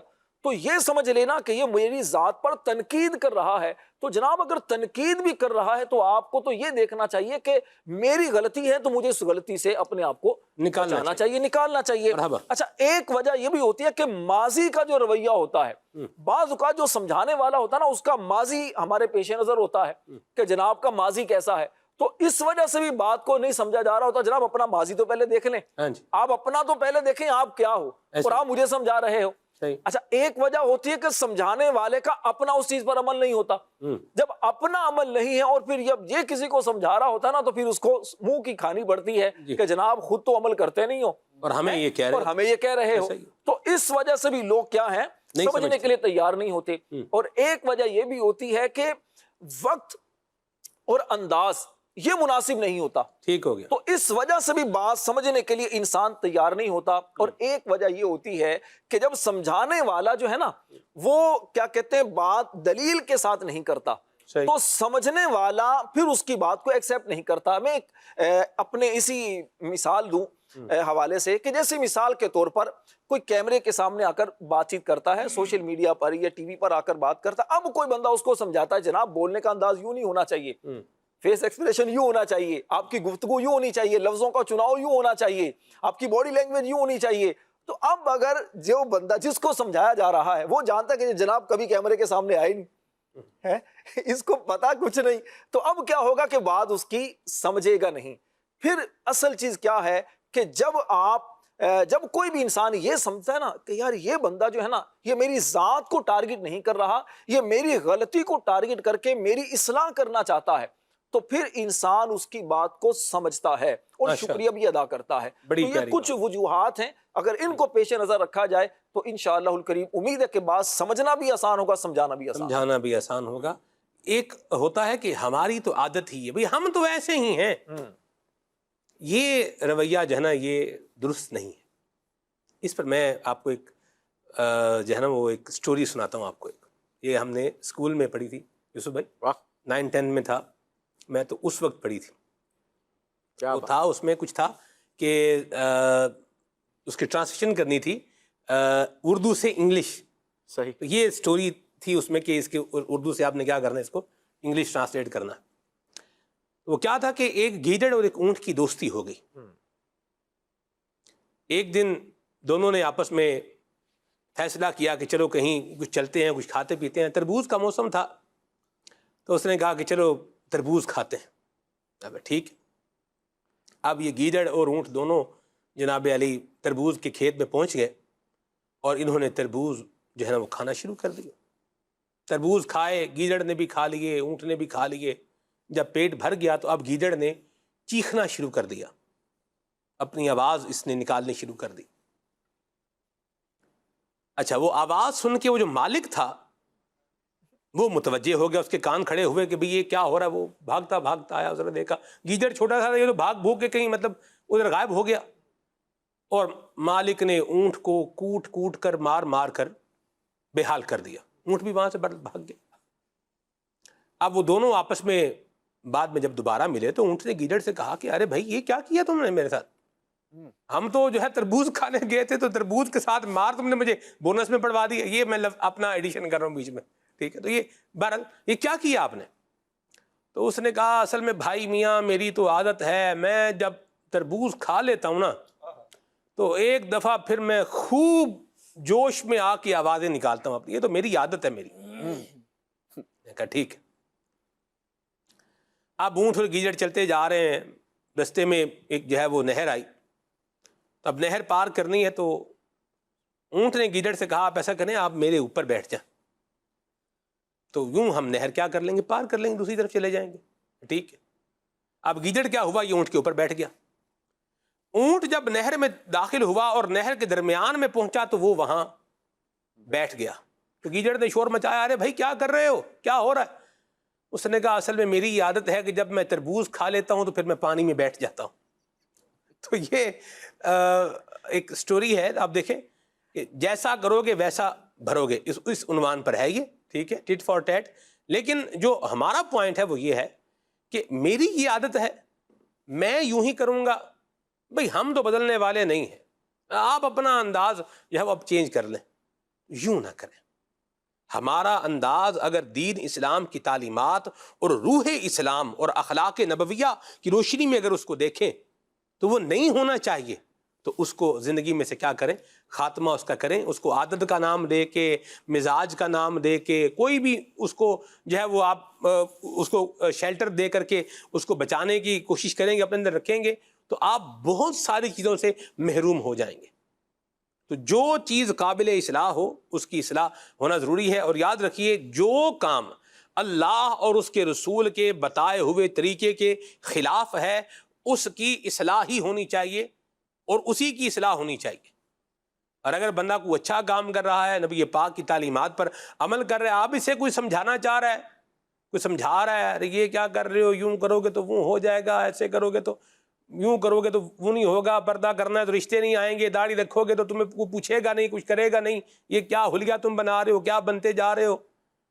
تو اس طرح کی باتیں سننے سے اپنے کان کیا کر لیں، بہرے کر لیں۔ ہم یہ بات سننے کے لیے کیا ہے، تیار نہیں ہیں، ہم اللہ اور اس کے رسول کے احکامات کے مطابق چل رہے ہیں، تو ہم اپنا یہ رستہ نہیں چھوڑیں گے۔ تو اصلاح کس چیز کی کرنی ہے؟ اصلاح دیکھیں، غلطی کو درست کرنا ہوتا ہے، درست کو غلط نہیں کرنا ہوتا۔ آپ دیکھیں عموماً پیپر کے اندر جو سوال آتا ہے وہ آتا ہے غلط اور صحیح کی نشاندہی کریں، یہ سوال ہوتا ہے، یا پھر سوال ہوتا ہے کہ غلط کو صحیح کریں۔ یہ نہیں ہوتا کہ صحیح کو غلط کر دیں، یوں آپ کو کہیں بھی نہیں ملے گا بھئی یہ شاید صحیح ہے، آپ اسے کیا کر دیں، آپ اسے غلط کر دیں۔ جو یوں کروا رہا ہے اب اس کا کیا مقصد ہے، یہ پھر آگے کی دوسری بات ہے، لیکن یوں عموماً ایسا عام طور پر ہوتا نہیں ہے۔ غلطی کو ہی کیا کیا جائے گا، درست کیا جائے گا، اور غلطی اور قابل اصلاح وہی شے ہے جو دین اسلام کی تعلیمات اور اخلاقیات کے کیا ہے، خلاف ہے۔ کالز آپ کی لیتے ہیں، پھر انشاءاللہ مزید آگے بڑھتے ہیں۔ مجھے ایک سوال تھا، ایک الجھن سمجھ لیں، سوال سمجھ لیں، ایک کیوری سمجھ لیں۔ وہ یہ تھی کہ ہم یہ لفظ سنتے ہیں خود احتسابی، نا تو خود احتسابی لفظ سنتے ہیں، بٹ میں یہ پوچھنا چاہ رہا تھا کہ خود احتسابی ہم کیا یہ اصلاح کا مؤثر ذریعہ ہے؟ اور اگر اصلاح کا مؤثر ذریعہ ہے تو ہم اپنی خود احتسابی کو کیسے اپنائیں؟ وہ کون سے ترک، وہ کون سے طریقے، وہ کون سے جو ہے نا ایسے ضابطے اختیار کریں کہ جس سے ہم اپنی خود احتسابی کر سکیں؟ مجھے امید ہے کہ اس پر آپ ضرور ہماری رہنمائی فرمائیں گے۔ اللہ یبارک، بہت زبردست اور کمپریہنسو بات کی اس موضوع پر، سوال کیا آپ نے ماشاءاللہ۔ جی راشد۔ دیکھیں خود احتسابی کا اگر دوسرا نام دیا جائے تو یوں کہا جا سکتا ہے کہ اپنے اعمال اور اپنی ذات کے بارے میں غور و فکر کرنا۔ اب یہ یوں کہا جاتا ہے کہ انسان جو ہے نا، انسان کے اندر ایک مفتی ہے، اور یہ جو مفتی ہے یہ فتویٰ جو دیتا ہے نا، دوسرے کی بات قبول ہو یا نہ ہو، جتنا بھی اس کو نظر انداز بھلے کیا جاتا رہے، لیکن انسان جو ہے وہ اسے خود پتا ہے۔ دوسرے انسان تجزیہ جو کرتے ہیں تو بسا اوقات غلط بھی تجزیہ ہو سکتا ہے، لیکن جب ہم خود اپنا تجزیہ کرتے ہیں نا تو عموماً وہ درست ہوتا ہے، ہمیں چیزیں سمجھ میں آ جاتی ہیں۔ عموماً کی بات کر رہا ہوں، اکثر صحیح ہوتا ہے ایسا نہیں کہہ رہا میں، تو عموماً ایسا ہوتا ہے۔ تو جب آپ غور و فکر کرتے ہیں کہ میں کیا کر رہا ہوں، میں زندگی کیسے گزار رہا ہوں، میری کیا کیا غلطیاں ہیں، اچھا یہ اسی صورت میں ہوگا کہ جب آپ اپنے آپ کو یوں پیش کریں گے کہ میری ذات میں بھی غلطیاں ہو سکتی ہیں، میں کامل نہیں ہوں، میں بھی خطائیں کر سکتا ہوں، میرے اندر بھی کمی کوتاہی ہے۔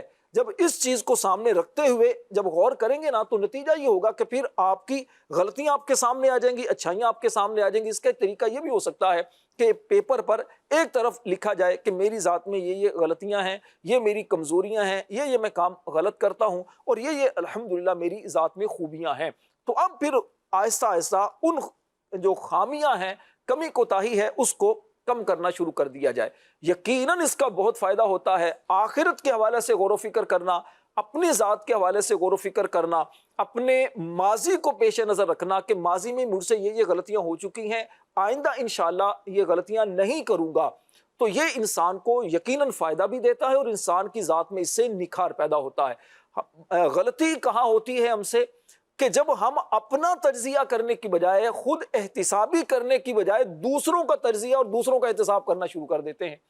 فلاں میں یہ بات ہے، فلاں کے اندر یہ چیز نظر آتی ہے، تو جناب جب آپ دوسروں کی چیزیں دیکھ رہے ہیں نا، اپنی ذات میں اگر دیکھنا شروع کر دیں تو بہت سارا آپ کو فائدہ ہوگا۔ وہ حدیث میں آتا نا کہ مومن کا آئینہ ہے۔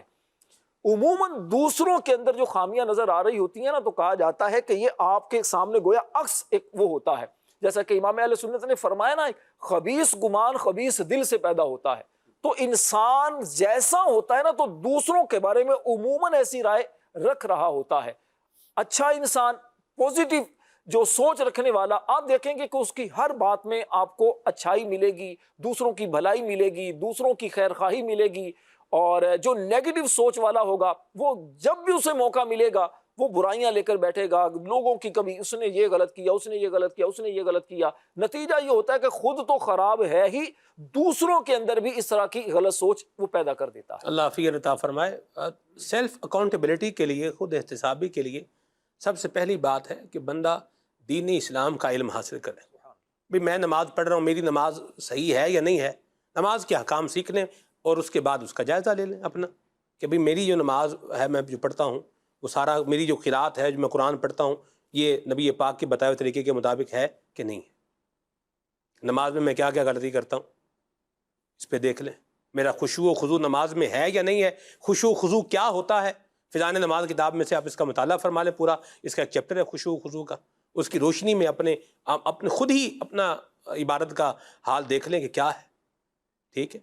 تو دین اسلام کی تاجر ہے، مثال کے طور پر تجارت کرتا ہے، تجارت کے احکام جو ہے وہ سیکھے، پڑھ لے، اور پھر اپنی جو ہے تجارت کا کیا کر لے، محاسبہ کر لے کہ یہ اس کے مطابق ہے یا نہیں ہے، یا کسی نے، کسی عالم دین نے بتایا ہے کہ یہ طریقہ یہ درست نہیں ہے، ٹھیک ہے، تو اس کے مطابق وہ پتہ چل گیا کہ بھئی یہ درست نہیں ہے، خود ہی اپنا جائزہ لے لیجیے، یہ درست نہیں ہے، یہ چیز کہیں ہمارے اندر تو نہیں ہے، ہمارے اندر ہے تو اس کو کیا کر لے، اس کو دور کر لے۔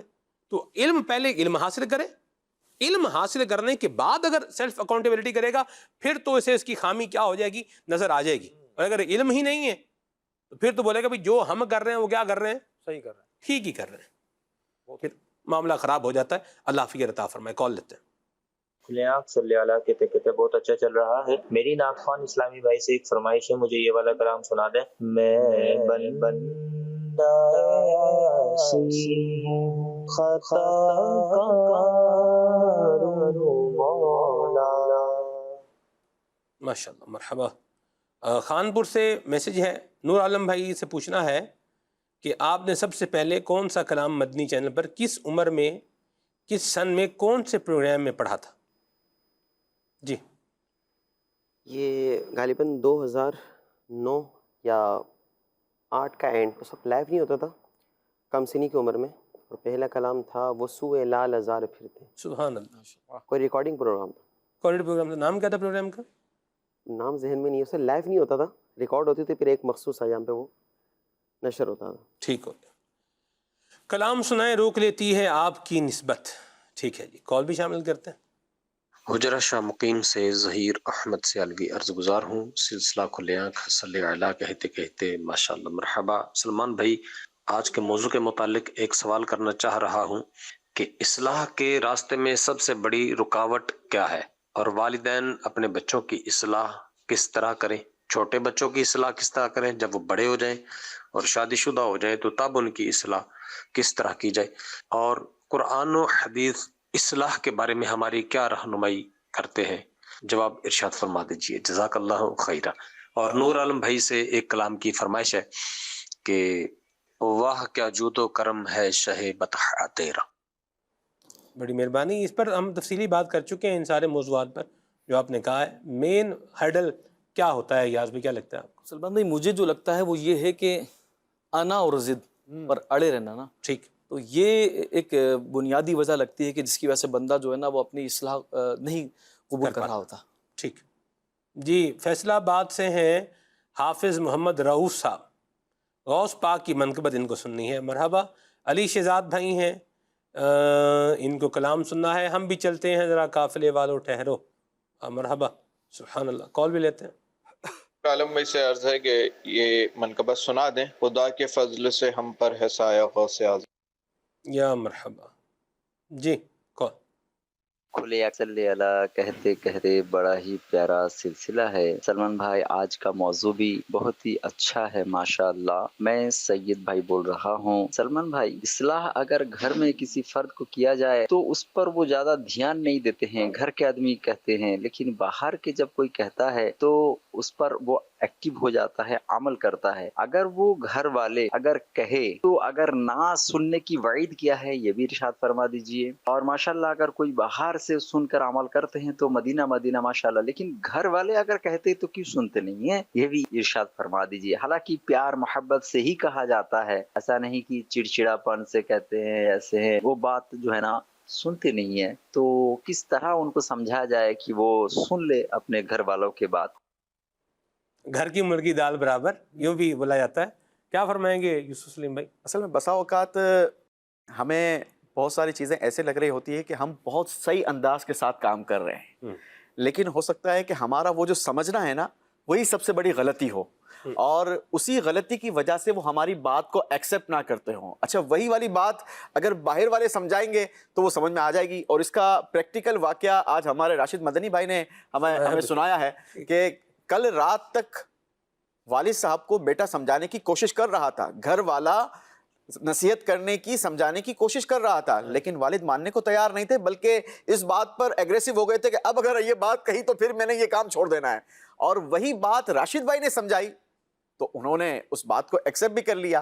تو بسا اوقات یہ ہو سکتا ہے کہ مقام, مرتبہ, اسٹیٹس کو دیکھ کر بھی ہم بات نہیں کر رہے ہوتے. بسا اوقات ہمارے سمجھانے کا انداز درست نہیں ہوتا. بسا اوقات ہم اپنے والد کی اصلاح کرنے پر, دیکھیں والد کی اصلاح یقیناً اگر اس میں کوئی شرعی کمزوری ہے تو درست کرنا بنتا ہے, لیکن کب کرنی ہے, کیسے کرنی ہے, کس انداز کے ساتھ کرنی ہے, یہ سب سے بڑی اپنی اصلاح کرنے کی ضرورت ہے. اور اس کو سیکھنے کا بہترین ذریعہ دعوت اسلامی کا دینی ماحول ہے.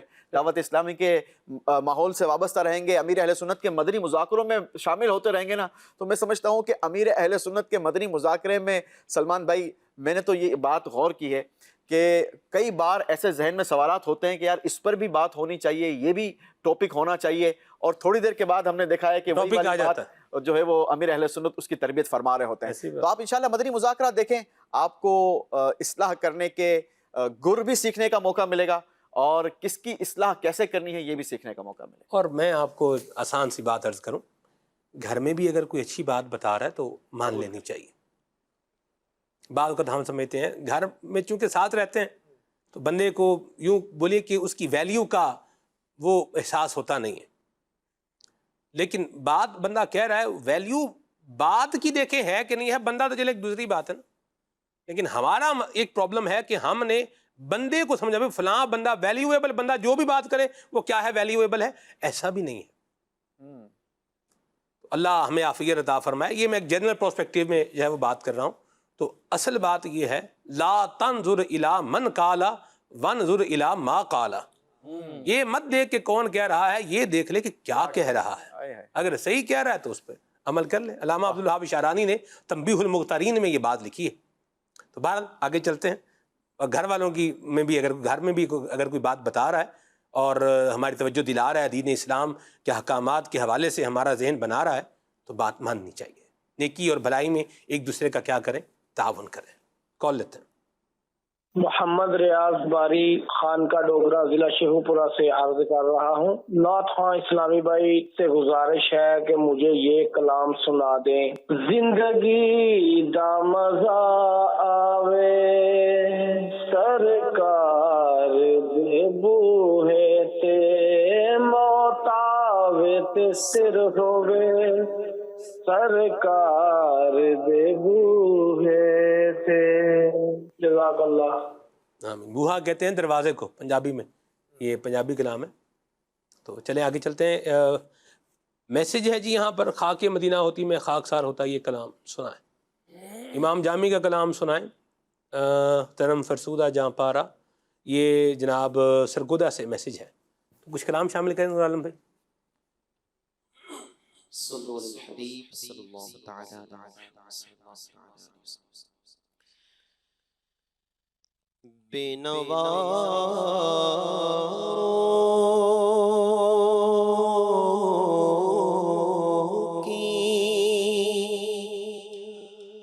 نوا سنتا ہے،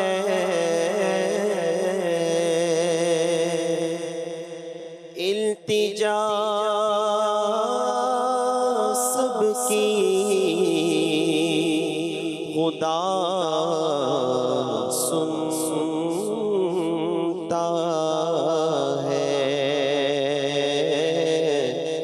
التجا سب کی خدا سنتا ہے. ہم کے بندے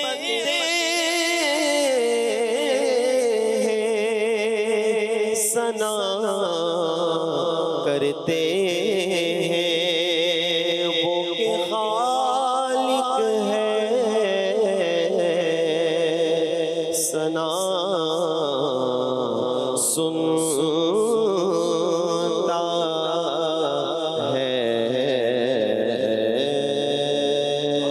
میں بندہ عاصی ہوں، خطا کار ہوں مولا.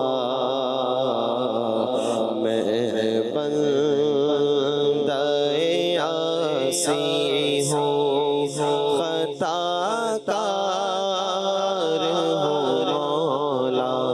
مولا لیکن تیری رحمت کا طلبگار ہوں مولا. مولا لیکن تیری رحمت کا وابستہ ہے امید میری تیرے کرم سے. وابستہ ہے امید میری تیرے کرم سے. تیرا ہوں فقط تیرا مولا، تیرا ہوں فقط تیرا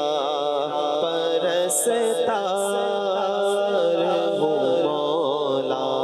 مولا میں بندہ عاصی ہوں، پھر تو میرے ایمان کو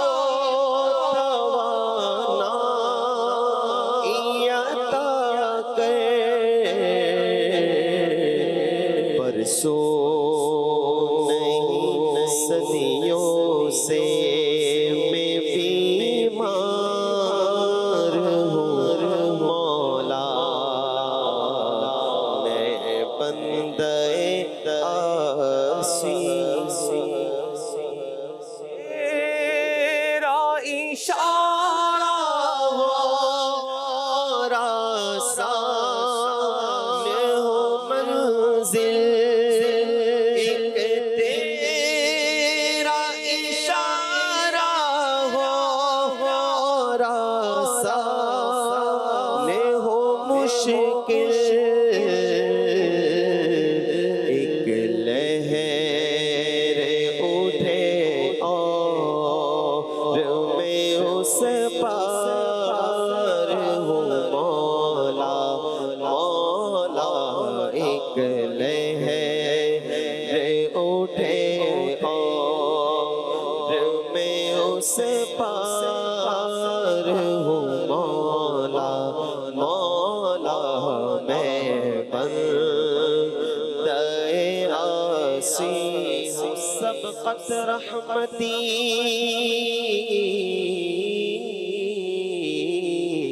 علی غضبی، تو نے جب سے سنا دیا یا رب، آسرا ہم گناہگاروں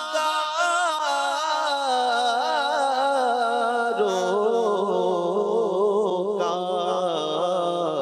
اور مضبوط ہو گیا یا رب میں بندہ آسی ہوں، خطا کار ہوں مولا، لیکن تیری رحمت کا طلبگار ہوں مولا۔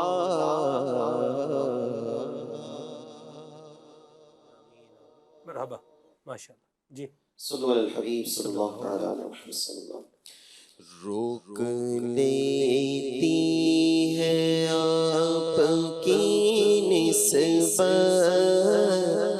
تیرے جتنے بھی ہم پہ چلتے ہیں، یہ کرم ہے حضور کا ہم پر، یہ کرم ہے، یہ کرم ہے، یہ کرم ہے حضور کا ہم پر، آنے والے عذاب ٹلتے ہیں، یہ کرم ہے حضور کا ہم پر، آنے والے عذاب ٹلتے ہیں۔ اپنی اوقات صرف تیری ہے، کچھ نہیں بات صرف تیری ہے، قلبی ٹکڑوں پہ ان کے پلتے تھے، قلبی ٹکڑوں پہ ان کے پلتے تھے، اب بھی ٹکڑوں سے ان کے پلتے ہیں، اب ہمیں کیا کوئی گرائے گا،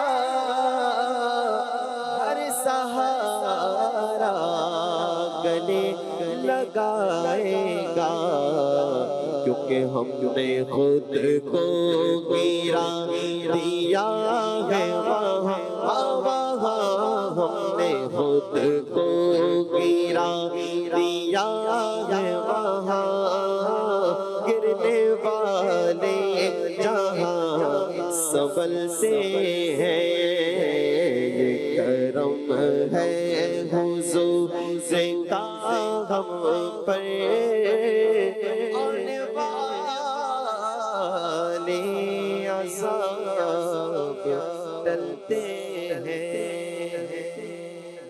واہ واہ، مرحبا۔ سرکار غوث اعظم نظر نیر ہوں تمہارا۔ یا مرحبا، ماشاءاللہ۔ ہمارے پاس ایک ویڈیو ہے، آئیے آپ کو دکھاتے ہیں، دیکھیے کیا ہے اس ویڈیو میں۔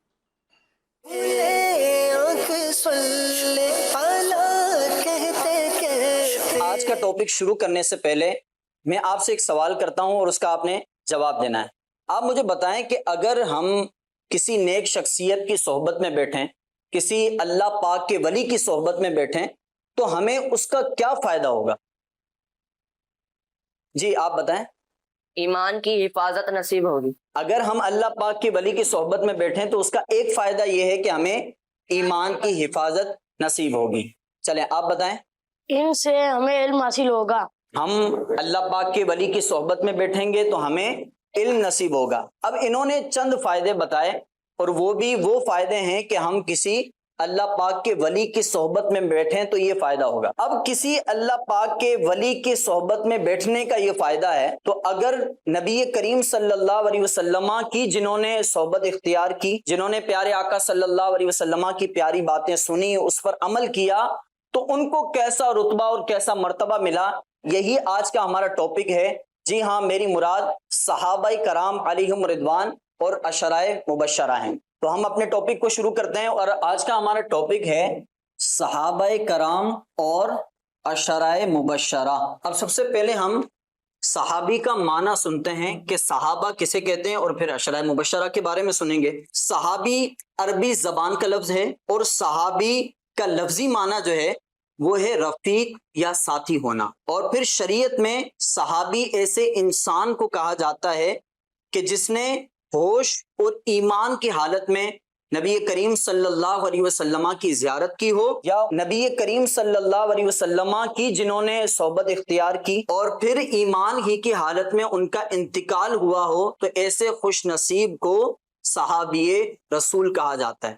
پھر ہم صحابہ کہتے ہیں تو یہ صحابہ صحابی کی جمع ہے، صحابہ صحابی کی جمع ہے، اور پھر ہم عزت کے لیے صحابہ کرام کہتے ہیں۔ ان کی عظمت و شان قرآن پاک میں بھی بیان ہوئی، اور حدیث مبارکہ میں بھی ان کی شان اور عظمت کا ذکر ہوا۔ اللہ پاک نے ارشاد فرمایا رضی اللہ عنہم ورضوا عنہ، کہ اللہ ان سے راضی ہے، ان سے یعنی صحابہ کرام سے، اللہ پاک ان سے راضی اور یہ اللہ سے راضی۔ تو یوں تو تمام صحابہ کرام ہی جنتی ہیں نا، ہمارا نعرہ ہے کہ ہر صحابی نبی جنتی جنتی، تو ہر صحابی نبی جنتی ہیں، لیکن 10 ایسی شخصیات ہیں کہ جن کو نبی کریم صلی اللہ علیہ وسلم نے دنیا کے اندر باقاعدہ جنت کی بشارت عطا فرمائی کہ یہ جنت میں جائیں گے، اور ان 10 صحابہ کرام کو عشرائے مبشرہ کہا جاتا ہے۔ عشرہ کا معنی 10 ہوتا ہے، اور مبشرہ کہتے ہیں کہ جن کو خوشخبری دی گئی، تو وہ خوش نصیب 10 صحابہ کرام کہ جن کو جنت کی خوشخبری دی گئی، ان کو عشرائے مبشرہ کہا جاتا ہے۔ اب ان عشرائے مبشرہ میں کون کون شامل ہیں ان کے بارے میں سنتے ہیں۔ وہ 10 صحابہ کرام حضرت ابو بکر صدیق رضی اللہ عنہ، حضرت عمر فاروق اعظم رضی اللہ عنہ، حضرت عثمان غنی رضی اللہ عنہ، حضرت مولا علی کرم اللہ تعالی وجہہ الکریم، حضرت طلحہ بن عبید اللہ رضی اللہ عنہ، حضرت زبیر بن عوام رضی اللہ عنہ، حضرت عبد الرحمن بن عوف، حضرت سعد بن ابی وقاص، حضرت سعید بن زید، اور حضرت ابو عبیدہ بن جراح رضی اللہ تعالی عنہم۔ تو یہ وہ 10 صحابہ کرام ہیں کہ جن کو دنیا کے اندر ہی جنت کی خوشخبری عطا کی گئی۔ یاد رہے کہ انبیاء کرام کے بعد تمام انسانوں میں جو سب سے افضل شخصیات ہیں وہ صحابہ کرام علیہم رضوان ہیں، کہ صحابہ کرام علیہم رضوان کے بارے میں نبی کریم صلی اللہ علیہ وسلم نے فرمایا کہ یہ ہدایت کے ستارے ہیں۔ پیارے آقا صلی اللہ علیہ وسلم کی حدیث مبارکہ ہے، نبی کریم صلی اللہ علیہ وسلم نے فرمایا کہ میرے صحابہ ستاروں کی مانند ہیں، تم ان میں سے کسی کی بھی اقتدا کرو گے یعنی ان کی پیروی کرو گے تو ہدایت پا جاؤ گے۔ اس امت کے لیے ایمانی زندگی گزارنے کے لیے ان کو 2 چیزوں کی انتہائی ضرورت ہے، یعنی صحابہ کرام علیہم رضوان کی پیروی کرنا اور اہل بیت اطہار سے محبت رکھنا۔ تو اہل بیت اطہار سے بھی محبت ہو اور صحابہ کرام سے بھی محبت ہو۔ اعلیٰ حضرت فرماتے ہیں کہ اہل سنت کا ہے بیڑا پار، اصحاب حضور نجم ہے اور ناؤ ہے عطرت رسول اللہ کی۔ تو ہم صحابہ کرام سے بھی محبت کریں گے انشاءاللہ، اور اہل بیت اطہار سے بھی محبت کریں گے۔ تو ابھی جو ہم نے ٹاپک سنا صحابہ کرام علیہم رضوان کے بارے میں، تو اس میں سے میں آپ سے ایک سوال کرتا ہوں، آپ بتائیں کہ عشرائے مبشرہ سے کیا مراد ہے؟ جی آپ بتائیں۔ عشرائے مبشرہ ان 10 صحابہ کرام کو کہتے ہیں جنہیں حضور صلی اللہ تعالی علیہ وسلم نے جنت کی بشارت عطا فرمائی۔ عشرائے مبشرہ ان 10 صحابہ کرام کو کہتے ہیں کہ جن کو دنیا ہی کے اندر نبی کریم صلی اللہ علیہ وسلم نے جنت کی بشارت یعنی خوشخبری عطا فرمائی۔ تشریف رکھیں۔ اللہ پاک ہمیں صحابہ اور اہل بیت اطہار سے سچی محبت نصیب فرمائے۔ آج کا ہمارا ٹاپک یہاں پر کمپلیٹ ہوا، اور ہم نے اپنی کلاس روم میں صحابہ کرام اور عشرائے مبشرہ کے بارے میں سنا۔ اب بڑھتے ہیں دوبارہ اپنے اسٹوڈیو کی جانب. ماشاءاللہ، اللہ ہمیں اپنے احوال کی، اپنے معاملات کی، اپنے اخلاق کی اصلاح کرنے کی توفیق عطا فرمائے، اور انہیں نبی پاک صلی اللہ علیہ وسلم کی تعلیمات کے سانچے میں ڈھالنے کی اللہ سعادت نصیب فرمائے، اور اس کے لیے دعوت اسلامی کے دینی ماحول سے وابستہ رہنے کی سعادت مالک کریم ہمیں عطا فرمائے. آمین بجاہ طٰہٰ و یاسین علیہ وعلی آلہ افضل الصلوات والتسلیم.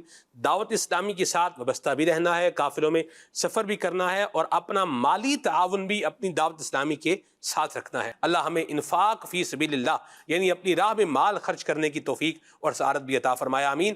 سبحانک اللہم و بحمدک اشہد ان لا الہ الا انت استغفرک و اتوب الیک. آئیے ساتھ اسلام پڑھتے ہیں. کعبے کے بدرو دجا تم پہ کروڑوں درود، کعبے کے بدرو دجا تم پہ کروڑوں درود، طیبہ کے شمس و ضحیٰ تم پہ کروڑوں درود، طیبہ کے شمس و ضحیٰ تم پہ کروڑوں درود. اپنے خطاواروں کو اپنے ہی دامن میں لو، اپنے خطاواروں کو اپنے ہی دامن میں لو. کون کرے یہ بھلا تم پہ کروڑوں درود، کون کرے یہ بھلا تم پہ کروڑوں درود. کام وہ لے لیجیے تم کو جو راضی کرے، کام وہ لے لیجیے تم کو جو راضی کرے. ٹھیک ہونا میں رضا تم پہ کروڑوں درود، ٹھیک ہونا میں رضا تم پہ کروڑوں کھلے آنکھ